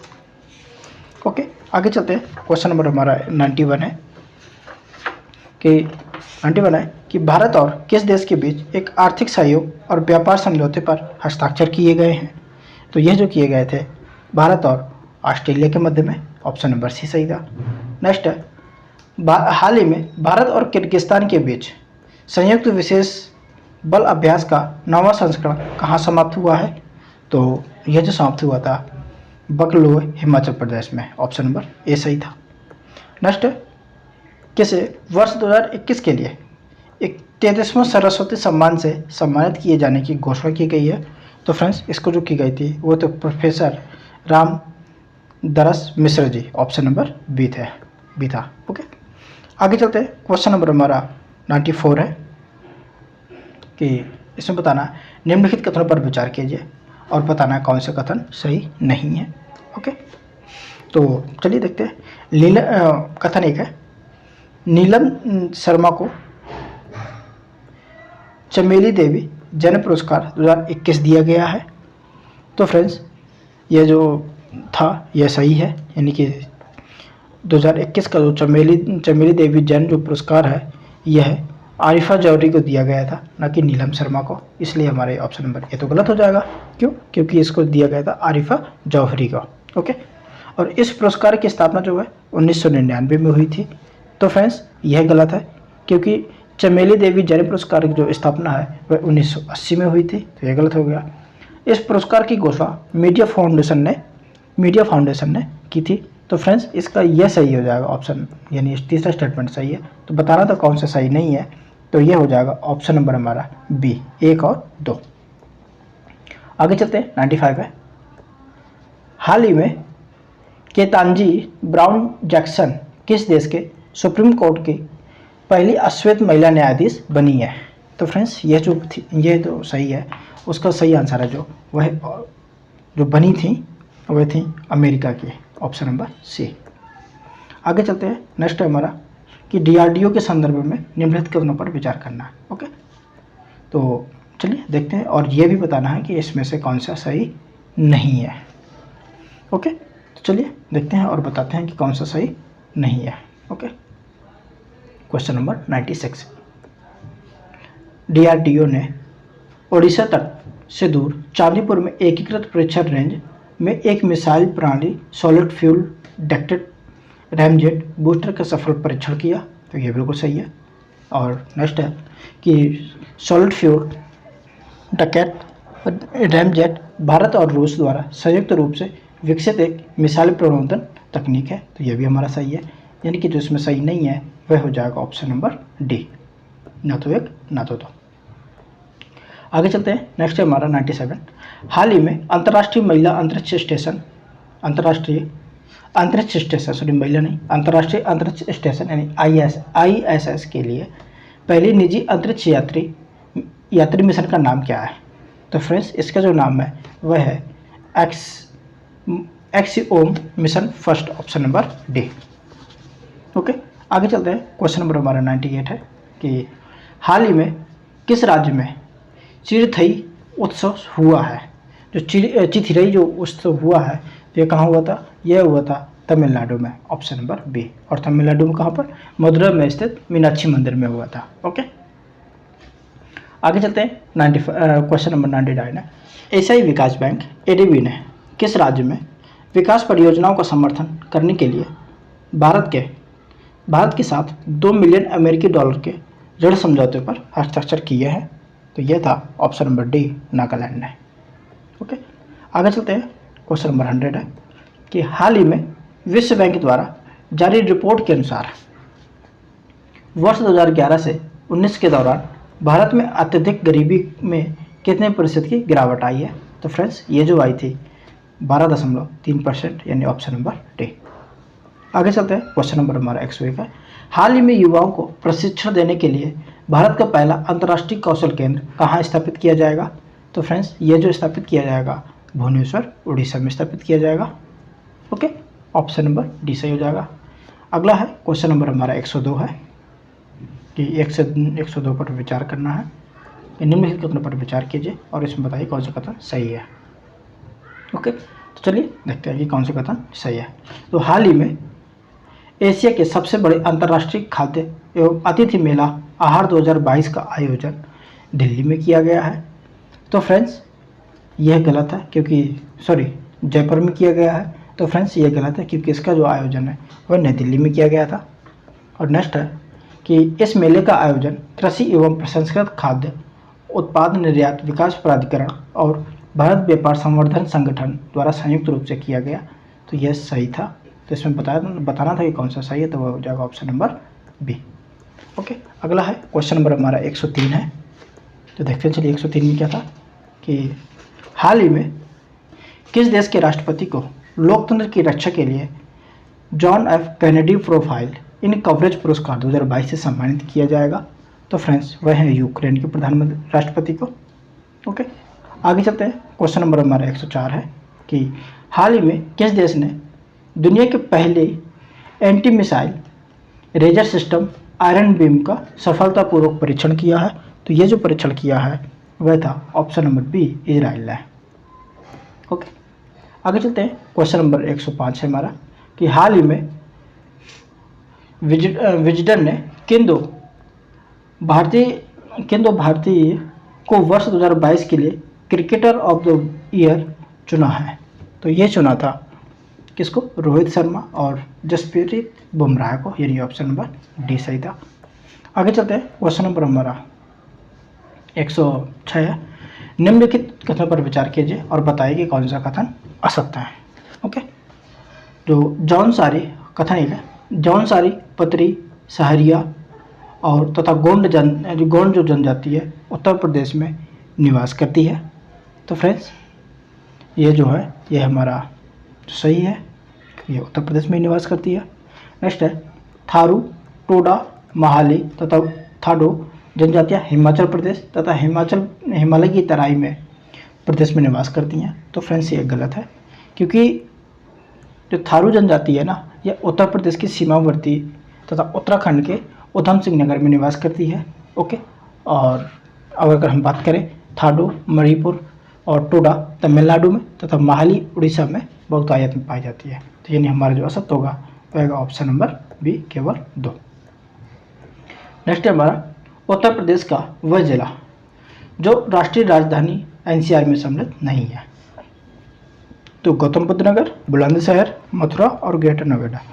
तो फ्रेंड्स इसमें जो सही जो सम्मिलित नहीं है वह है ऑप्शन नंबर सी, मथुरा। और अगर हम बात करें कि राष्ट्रीय राजधानी क्षेत्र में उत्तर प्रदेश के जो जिले सम्मिलित हैं उनमें कौन कौन से हैं, तो मेरठ है, गौतम बुद्ध नगर है और बुलंदशहर है, ग्रेटर नोएडा है, बागपत है, हापुड़ है, मुजफ्फरनगर है और गाजियाबाद है। ओके, और अगर हम बात करें कि और कौन कौन से स्टेट शामिल है, तो इसमें राजस्थान है, हरियाणा है और उत्तर प्रदेश है। आगे चलते हैं। क्वेश्चन नंबर हमारा 108 है कि निम्नलिखित में से कौन सा कजरी लोकगीत के अखाड़े हैं। तो कौन कौन सा है, तो देखते हैं, सही कथन का चयन करना है। चलिए देखते हैं कौन कौन से अखाड़े हैं। तो पंडित शिवदास मालवीय अखाड़ा, तो यह भी है। ओके, जहांगीर अखाड़ा यह भी है, और बैरागी अखाड़ा यह भी है, और अखड़ अखाड़ा यह भी है। यानी कि ये चारों के चारों अखाड़े कजरी लोकगीत के अखाड़े हैं, यानी ऑप्शन नंबर हमारा डी सही हो जाएगा। आगे चलते हैं, क्वेश्चन नंबर हमारा 109 है। तो किसान कल्याण मिशन के संदर्भ में निम्नलिखित कथनों पर विचार करना है कि किसानों के आर्थिक विकास हेतु इस मिशन को लखनऊ के सरोजनी नगर प्रखंड के ग्राम दादूपुर से शुरू किया गया था। तो फ्रेंड्स, इसका जो कौन से असत्य है बताना है, तो यह सही है। और इस मिशन के प्रारंभ होने की तिथि थी 6 जनवरी 2021 थी, तो यह भी सही है। तो हमें बताना था कौन से कथन असत्य हैं, यानी ऑप्शन नंबर हमारा डी सही हो जाएगा कि वो दोनों सही है। आगे चलते हैं, क्वेश्चन नंबर 110 है। निम्नलिखित में से कौन सा युग्म असत्य है, यह बताना हमें। ठीक है, स्कूल ऑफ पेपर टेक्नोलॉजी जो है, यह जो है कहाँ पर है, स्कूल ऑफ जो पेपर टेक्नोलॉजी है, यह स्वीडन सरकार की सहायता से भारत सरकार द्वारा स्थापना किया गया था। और ये कहाँ पर है, ये लखीमपुर खीरी में नहीं है, ये कहाँ है, ये सहारनपुर में है। ओके, यानी हमारा पहला गलत है। इंस्टीट्यूट ऑफ टेक्नोलॉजी वाराणसी में है, सही है। National sugar research institute Kanpur में है, यह सही है। और लेदर इंस्टीट्यूट है हमारा आगरा में, तो ये सही है। यानी हमारा जो असत्य है वह है ऑप्शन नंबर ए। आगे चलते हैं, क्वेश्चन नंबर 111 है हमारा कि राज्य निवेश प्रोत्साहन बोर्ड का गठन कब किया गया था। तो option A April 2014, option B April 2005, option C April 2009, और ऑप्शन डी अप्रैल 2019। तो फ्रेंड्स, इसका जो सही आंसर है वह है ऑप्शन नंबर बी अप्रैल 2005 में। ओके, आगे चलते हैं, क्वेश्चन नंबर हमारा 112 है। कौन सा युग्म जो बोलता है सही सम्मिलित नहीं है। ओके, राष्ट्रीय चावल अनुसंधान संस्थान केंद्र जो ये बोल रहा है कि सहारनपुर में है, तो फ्रेंड्स ये सहारनपुर में नहीं है, ये वाराणसी में है। कहाँ है, वाराणसी में है। ओके, तो ये गलत हो गया। Indian institute of vegetable research, ये कहाँ है, ये वाराणसी में ही है। नेक्स्ट है केंद्रीय चारागाह एवं चारा अनुसंधान संस्थान, ये झांसी में है। Okay, Birbal Sahni institute of paleo botany, ये लखनऊ में है। यानी कि जो इसमें सही सम्मिलित नहीं है वह है ऑप्शन नंबर ए। ओके, आगे बढ़ते हैं, क्वेश्चन नंबर 113 है हमारा कि निम्नलिखित में से कौन कथक में स्नातक की डिग्री प्रदान करता है। तो फ्रेंड्स, इसमें जो सही आंसर है कि देखते हैं, बनारस हिंदू विश्वविद्यालय करता है, आगरा विश्वविद्यालय भी करता है, और भारत खंडे संगीत संस्थान लखनऊ वाला भी करता है। यानी कि हमारा जो सही आंसर है वो हो जाएगा ऑप्शन नंबर डी सभी। ओके, आगे चलते हैं, क्वेश्चन नंबर हमारा 114 है कि उत्तर प्रदेश राज्य का प्रथम गो अभ्यारण्य कहाँ स्थापित किया गया है। तो फ्रेंड्स, इसमें जो ऑप्शन है वह option A Sonbhadra, option B Mirzapur, option C Chandauli, option D Soraon. तो इसका सही आंसर है वह है ऑप्शन नंबर बी मिर्ज़ापुर में। ओके, आगे चलते हैं, क्वेश्चन नंबर 115 है हमारा। प्रचलित जनजातियों में से किसमें बदला विवाह का प्रचलन पाया जाता है। Option A Jaunsari, option B Tharu, option B Tharu, option C Gond, option D Kharwar. तो फ्रेंड्स, इसका सही आंसर है वह है ऑप्शन नंबर बी थारू में। यानी कि थारू किरात वंशी जनजाति है, ये उत्तर प्रदेश के तराई क्षेत्र में निवास करते हैं, और थारू अपनी बहनों का आदान प्रदान करते हैं, जिसे बदला विवाह कहा जाता है। ओके, और दोनों पक्षों से विवाह तय हो जाने को पक्की पौड़ी भी कहा जाता है। आगे चलते हैं, क्वेश्चन नंबर 116 है हमारा कि उत्तर प्रदेश का सबसे पुराना केंद्रीय कारागार है, कौन है। ऑप्शन ए केंद्रीय कारागार आगरा, ऑप्शन बी केंद्रीय कारागार लखनऊ, ऑप्शन सी केंद्रीय कारागार नैनी, और ऑप्शन डी केंद्रीय कारागार बरेली। तो इसका जो सही आंसर है वह है ऑप्शन नंबर ए केंद्रीय कारागार आगरा। ओके, और इसकी स्थापना जो है 1844 में की गई थी। ओके, आगे चलते हैं, क्वेश्चन नंबर हमारा 117 है कि यमुना यानी बेतवा तथा यमुना नदी के संगम निम्नलिखित में से स्थानों में से कहाँ होता है। Option A Bhojha, option B Hamirpur, option C Saharanpur, option D Kaushambi.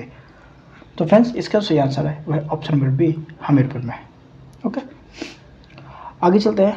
Question number हमारा 118 है कि निम्नलिखित युग्मों में से कौन सा युग्म सही सुमेलित है, यह बताना है। ओके, तो देखते हैं। जो पशु जैविक औषधि संस्थान है यह कहाँ है, तो यह हमारा बरेली में नहीं है, यह है लखनऊ में। और हरिश्चंद्र अनुसंधान संस्थान कहाँ है, तो ये प्रयागराज में ही है। ओके, और अंतर्राष्ट्रीय चावल अनुसंधान संस्थान ये वाराणसी में ही है, अभी हमने देखा था। और राजीव गांधी पेट्रोलियम इंस्टीट्यूट है जो, ये जो है कानपुर में नहीं है, ये कहाँ है, ये अमेठी में है। यानी जो सही सम्मिलित होंगे तो केवल 2 और 3, यानी ऑप्शन नंबर बी सही हो जाएगा। आगे बढ़ते हैं। क्वेश्चन नंबर हमारा 119 है कि मथुरा के तेल शोधक कारखाने की स्थापना कब हुई। Option A 1980, option B 1981, option C 1982, option D 1972। तो फ्रेंड्स ये जो स्थापना हुई थी वही हुई थी ऑप्शन नंबर सी 1982 में। ओके फ्रेंड्स, आगे चलते हैं। क्वेश्चन नंबर हमारा 120 है कि निम्नलिखित नगरों पर विचार करना है और बताना कौन से कथन असत्य है।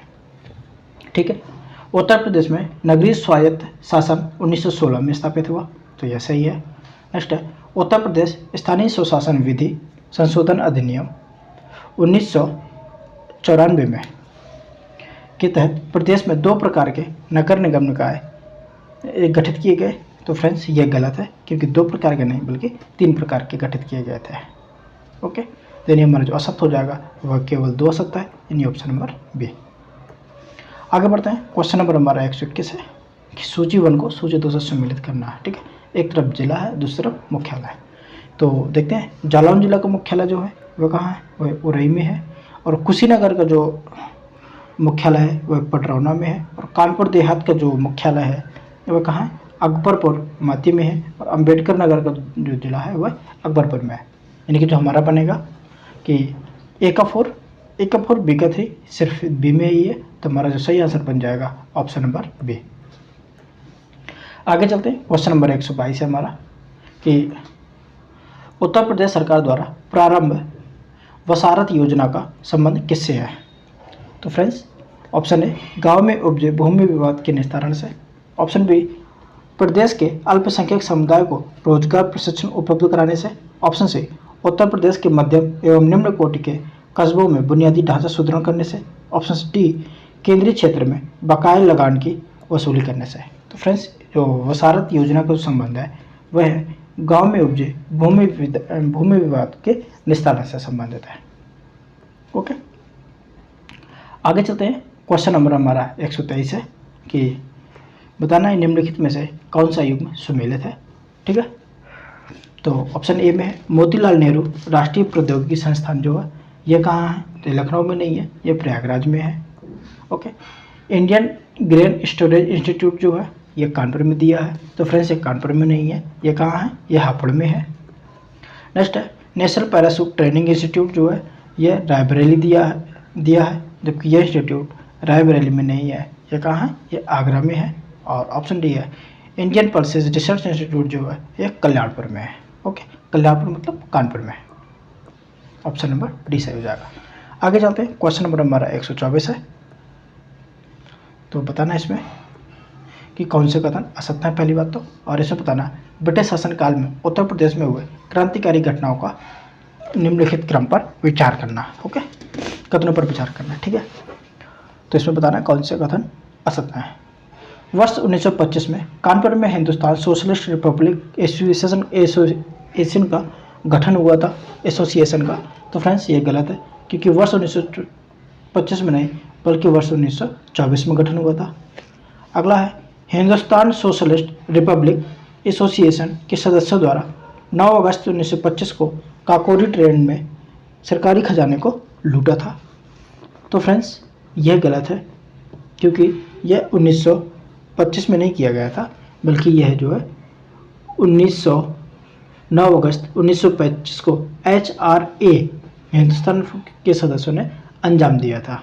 ओके फ्रेंड्स, न कि हिंदुस्तान सोशलिस्ट रिपब्लिक एसोसिएशन ने।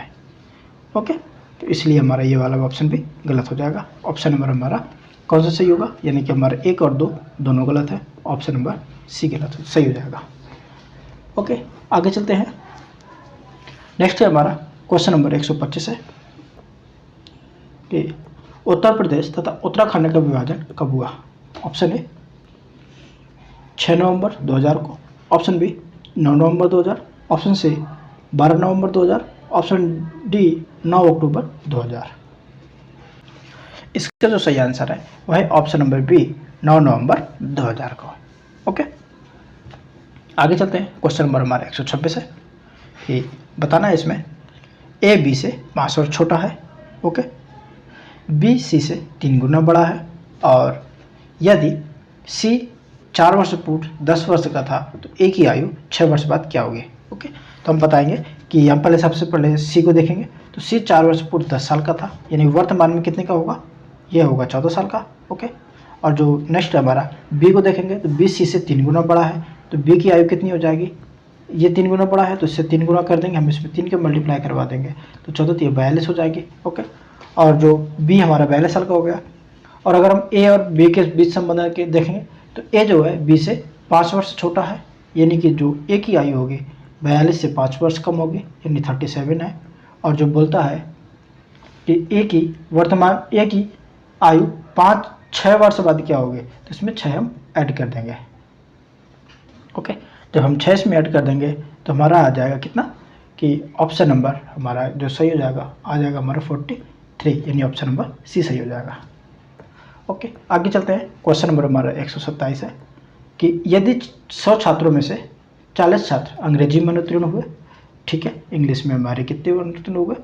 40 हो गए, और हिंदी में अनुत्तीर्ण 20 हो गए हैं, तो 20 हिंदी में अनुत्तीर्ण हो गए, और 12 छात्र हिंदी प्लस अंग्रेजी में हो गए। ओके, तो हमारे जो हिंदी इंग्लिश प्लस हिंदी में कितने हुए? 12 हो गए हैं।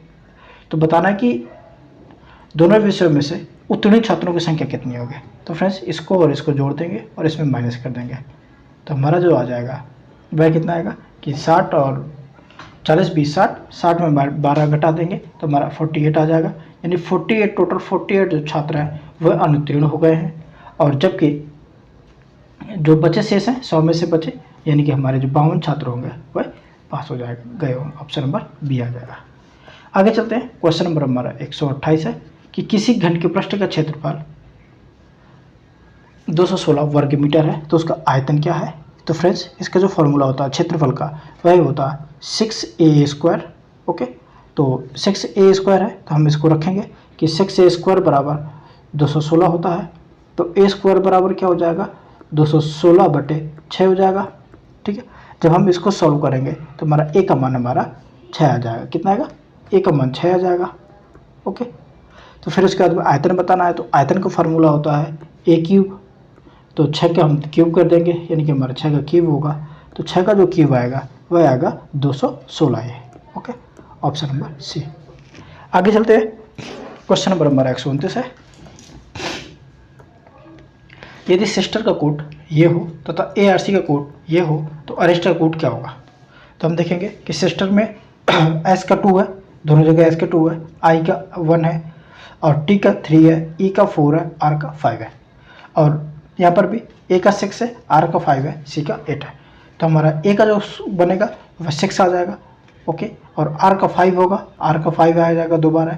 E का जो हमारा कोड था वह 4 है, और S का जो कोड है हमारा वह 2 है, और T का जो कोड है वह है 3, यानी कि हमारा जो कोड बनेगा 655-423, ऑप्शन नंबर बी। ओके, आगे चलते हैं। क्वेश्चन नंबर हमारा 130 है, इसमें बताना लुप्त अक्षर ज्ञात करना है। तो इसमें जो लुप्त अक्षर ज्ञात करने के लिए हम क्या करेंगे कि इसमें हम संख्याएं फिट करेंगे, तो ये बनेगा, हम इसको इस आसानी से यहाँ से डिवाइड कर लेते हैं ताकि हमारा आसान हो जाएगा। ओके, 4 में यहाँ पर देखेंगे तो L के MN कर दें, अगर हम M आ जाएगा यहाँ पर, और फिर यहाँ पर L के MN और L के MN, यानी हम क्या खेलेगा M के LN, तो M के LN यानी ऑप्शन नंबर सी हो जाएगा। आगे चलते हैं। क्वेश्चन नंबर हमारा 131 है कि निम्नलिखित अक्षर श्रेणी में लुप्त अक्षर जो है क्रम से है, वो कौन कौन से वो देखना। तो फिर हम सबसे पहले इसको डिवाइड कर लेंगे ताकि हमें आसानी हो जाए। ओके, अब हमने इसको डिवाइड किया तो हमें समझ में आएगा ए बी के बाद में हमें इसमें क्या भर दें कि जो आगे की संख्या आ जाए, तो हम इसमें भरेंगे क्या कि AB और फिर यहाँ पर C, फिर B, ABCB, और यहाँ पर A है तो हम यहाँ पर भर देंगे B, और यहाँ पर C, ABCB यानी 2 बार B, इसमें भी 2 बार B, तो इसमें भी 2 बार B आना चाहिए और 1 बार क्या आना चाहिए, A आना चाहिए। तो A और B बचेंगे कहीं पर, तो हम A और B भर देंगे, यानी कि ABC, ABCB, ABCB, ABCB, sorry ABC, ABC, ABC, last में B सब में। तो जो आएगा हमारा वह आएगा ऑप्शन नंबर C में। ओके, आगे चलते हैं। क्वेश्चन नंबर हमारा 131 है, सॉरी 132 है, कि इसमें बोलता है कि सुचित्रा जो है वह पुष्पा से लंबी है, जो सुचित्रा है वह पुष्पा से लंबी है। ओके, और जो लेकिन मालती से छोटी है, यानी मालती से लंबी हो जाएगी। ओके, और जो गीता जो है वह विजी से छोटी है, यानी कि विजी बड़ी हो जाएगी, तो हम लिख देंगे यहाँ पर विजी। विजी जो है वह गीता से छोटी है, गीता से बड़ी है, सॉरी। ओके, और जो पुष्पा है और जो विजी है वह पुष्पा जितनी नहीं है, यानी कि विजी पुष्पा से छोटी है। ओके, तो अब हम जो मध्य में बताना है कि मध्य में कौन होगा, तो फ्रेंड्स जाहिर सी बात है मध्य में कौन होगा, पुष्पा ही होगी, क्योंकि हम इसको जो इस तरीके से रखेंगे V और G, तो बीच में हमारी पुष्पा आ जाएगी, यानी ऑप्शन नंबर C सही हो जाएगा। ओके, आगे बढ़ते हैं। क्वेश्चन नंबर हमारा 133 है कि इससे क्रम दिया हुआ है, सॉरी यह एक संख्या को अनुक्रम है, इसमें x का मान बताना है। ठीक है, तो देखेंगे कि 5 में 3 ऐड किया है हमने तो 8 आ गया है, 8 में से 5 का ऐड किया तो 13 आ गया, 13 में से 8 ऐड करेंगे तो हमारा कितना आएगा, 21 आ जाएगा, और 21 में से हम 13 ऐड करेंगे तो 34 आएगा, 34 में 21 ऐड करेंगे तो 55 आ जाएगा, और 55 में अगर 34 ऐड करेंगे तो 89 आ जाएगा, यानी कि पिछली वाली संख्या का एडिशन हो रहा है। तो यहाँ पर जो आएगा वह आएगा 21, ऑप्शन नंबर B। आगे चलते हैं। क्वेश्चन नंबर 134 है। अरुण कहता है यह लड़की मेरी माता के पौत्र की पत्नी है, माता के पौत्र की पत्नी है, तो अरुण का उस लड़की से क्या संबंध है। तो फ्रेंड्स अगर देखें कि क्या संबंध होगा, तो वह लड़की अरुण के माता के पौत्र की पत्नी है, अर्थात वह लड़की उसके पुत्र की पत्नी या उसकी बहू होगी, अतः जो अरुण जो है उस लड़की का ससुर होगा, यानी ऑप्शन नंबर D। आगे चलते हैं। क्वेश्चन नंबर हमारा 135 है। नीचे दी गई आकृति में x का मान है, तो x का मान क्या है कि 8 और 2, 8 गुणे 2 16। ओके, 16 में 16 का वर्ग कितना होता है, 4 होता है। ओके, और 8 और 2 10, ये आ गया। इसी तरीके से इसमें देखेंगे 4 चौको 16। ओके, 16 का वर्गमूल होता है वह 4 होता है, और 4 4 8 हो गया। ओके, इसी तरीके से हम देखेंगे 9 चौको 36, 36 का वर्गमूल 6, और 9 और 4 13, यहाँ पर 13 आना चाहिए। अब हम देखते हैं आंसर में कौन सा होगा, ऑप्शन नंबर इसका जो 36 का ऑप्शन नंबर D हो जाएगा। आगे बढ़ते हैं। क्वेश्चन नंबर हमारा 136 है कि भारतीय संविधान की प्रस्तावना में जिन आदेशों एवं उद्देश्यों की रूपरेखा दी गई है उसकी व्याख्या कीजिए। ओके, तो देखते हैं कि मूल अधिकारिता के अध्याय में ऑप्शन ए, ऑप्शन बी राज्य के नीति निर्देशक सिद्धांतों के अध्याय में, ऑप्शन सी मूल अधिकारों राज्य के नीति निर्देशक सिद्धांतों और मौलिक कर्तव्यों के अध्याय में, ऑप्शन डी संविधान के पाठ में कहीं नहीं। तो फ्रेंड्स इसका जो सही आंसर है वह है ऑप्शन नंबर सी, यानी कि संविधान की प्रस्तावना में जिन आदर्शों एवं उद्देश्यों की रूपरेखा दी गई है उनकी व्याख्या जो है मूल अधिकारों राज्य के नीति निर्देशक तत्वों सिद्धांतों और मौलिक कर्तव्यों के अध्याय में की गई है। आगे चलते हैं। क्वेश्चन नंबर 137 है। सूचना का अधिकार है क्या है, ऑप्शन ए यह मूल अधिकार है, ऑप्शन बी यह एक विधिक अधिकार है, ऑप्शन सी ए और बी दोनों है, ऑप्शन डी उपरोक्त में से कोई नहीं। तो फ्रेंड्स इसका जो सही आंसर है वह ऑप्शन नंबर सी ए और बी दोनों, यानी सूचना का जो अधिकार है वह मूल अधिकार भी है और एक विधिक अधिकार भी है। आगे देखते हैं। क्वेश्चन नंबर 138 है हमारा। भारत के प्रधानमंत्रियों में से कौन अपने कार्यकाल में संसद में कभी उपस्थित नहीं हुआ, option A Atal Bihari Vajpayee, option B VP Singh, option C Chandrashekhar, option D Chaudhary Charan Singh. तो फ्रेंड्स इसका जो सही आंसर है वह option number D Chaudhary Charan Singh. Okay, मतलब चौधरी चरण सिंह ऐसे प्रधानमंत्री थे जो अपने कार्यकाल के दौरान संसद में कभी उपस्थित नहीं हुए थे। ओके, आगे चलते हैं। क्वेश्चन नंबर हमारा 139 है कि देखते हैं 139 में क्या है कि मुख्यमंत्री के संबंध में निम्नलिखित कथनों में से कौन सा एक सही नहीं है। ओके, सही नहीं बताना है इसमें। तो वह साधारणतः राज्यपाल द्वारा चयनित होता है। तो फ्रेंड्स, ये चयनित नहीं होता है, मुख्यमंत्री की जो नियुक्ति होती है, चयन नहीं होता बल्कि नियुक्त होता है राज्यपाल के द्वारा, तो यह गलत हो जाएगा। सेकंड है, राज्यपाल द्वारा औपचारिक नियुक्ति पाता है, तो यह सही है। वह विधानसभा में बहुमत दल के सदस्यों द्वारा चुना जाता है, तो यह भी सही है। और उसका पद पर बना रहना बहुत से कारकों पर निर्भर करता है, यह भी सही है। यानी हमारा जो सही है ऑप्शन नंबर ए सही हो जाए, क्योंकि वह गलत है। नेक्स्ट है हमारा, आपातकाल में किसी राज्य विधानसभा की अवधि बढ़ाई जा सकती है। ओके, तो ऑप्शन ए राष्ट्रपति द्वारा, ऑप्शन बी संसद के द्वारा, ऑप्शन सी राज्य के राज्यपाल के द्वारा, ऑप्शन डी राज्य विधानमंडल के द्वारा। तो फ्रेंड्स, इसका जो सही आंसर है वह है ऑप्शन नंबर बी, संसद के द्वारा। ओके फ्रेंड्स, अब आगे बढ़ते हैं हम लोग। तो फ्रेंड्स, आज की इस वीडियो में इतना ही है। आगे भी इसी तरीके के प्रश्न पत्रों को सॉल्व करवाया जाएगा। जो इतने भी हमारे जीएस वर्ल्ड के टेस्ट पेपर होंगे उन सभी को सॉल्व करवाएंगे, और साथ ही हम ध्येय आईएएस वाले भी टेस्ट सीरीज चला रहे हैं, उनको भी सॉल्व करवा रहे हैं। और हमने अभी तक काफ़ी सारी करवा भी दी है, और अगर आपने अभी तक नहीं देखा उनको तो उनको भी देख लीजिएगा। और तो फ्रेंड्स, और साथ ही आगे वाली टेस्ट सीरीज देखने के लिए बने रहिएगा हमारे साथ में। और साथ ही फ्रेंड्स, अगर आपने अभी तक हमारे चैनल को लाइक, शेयर और सब्सक्राइब नहीं किया है तो कर लीजिए, और साथ ही बेल आइकन भी प्रेस कर लीजिएगा, और जिससे कि आपको वीडियो मिलती रहेंगी हमेशा से। और हाँ फ्रेंड्स, अगर आपने अभी तक पुरानी वाली वीडियो नहीं देखी है तो जाकर के देख लीजिएगा।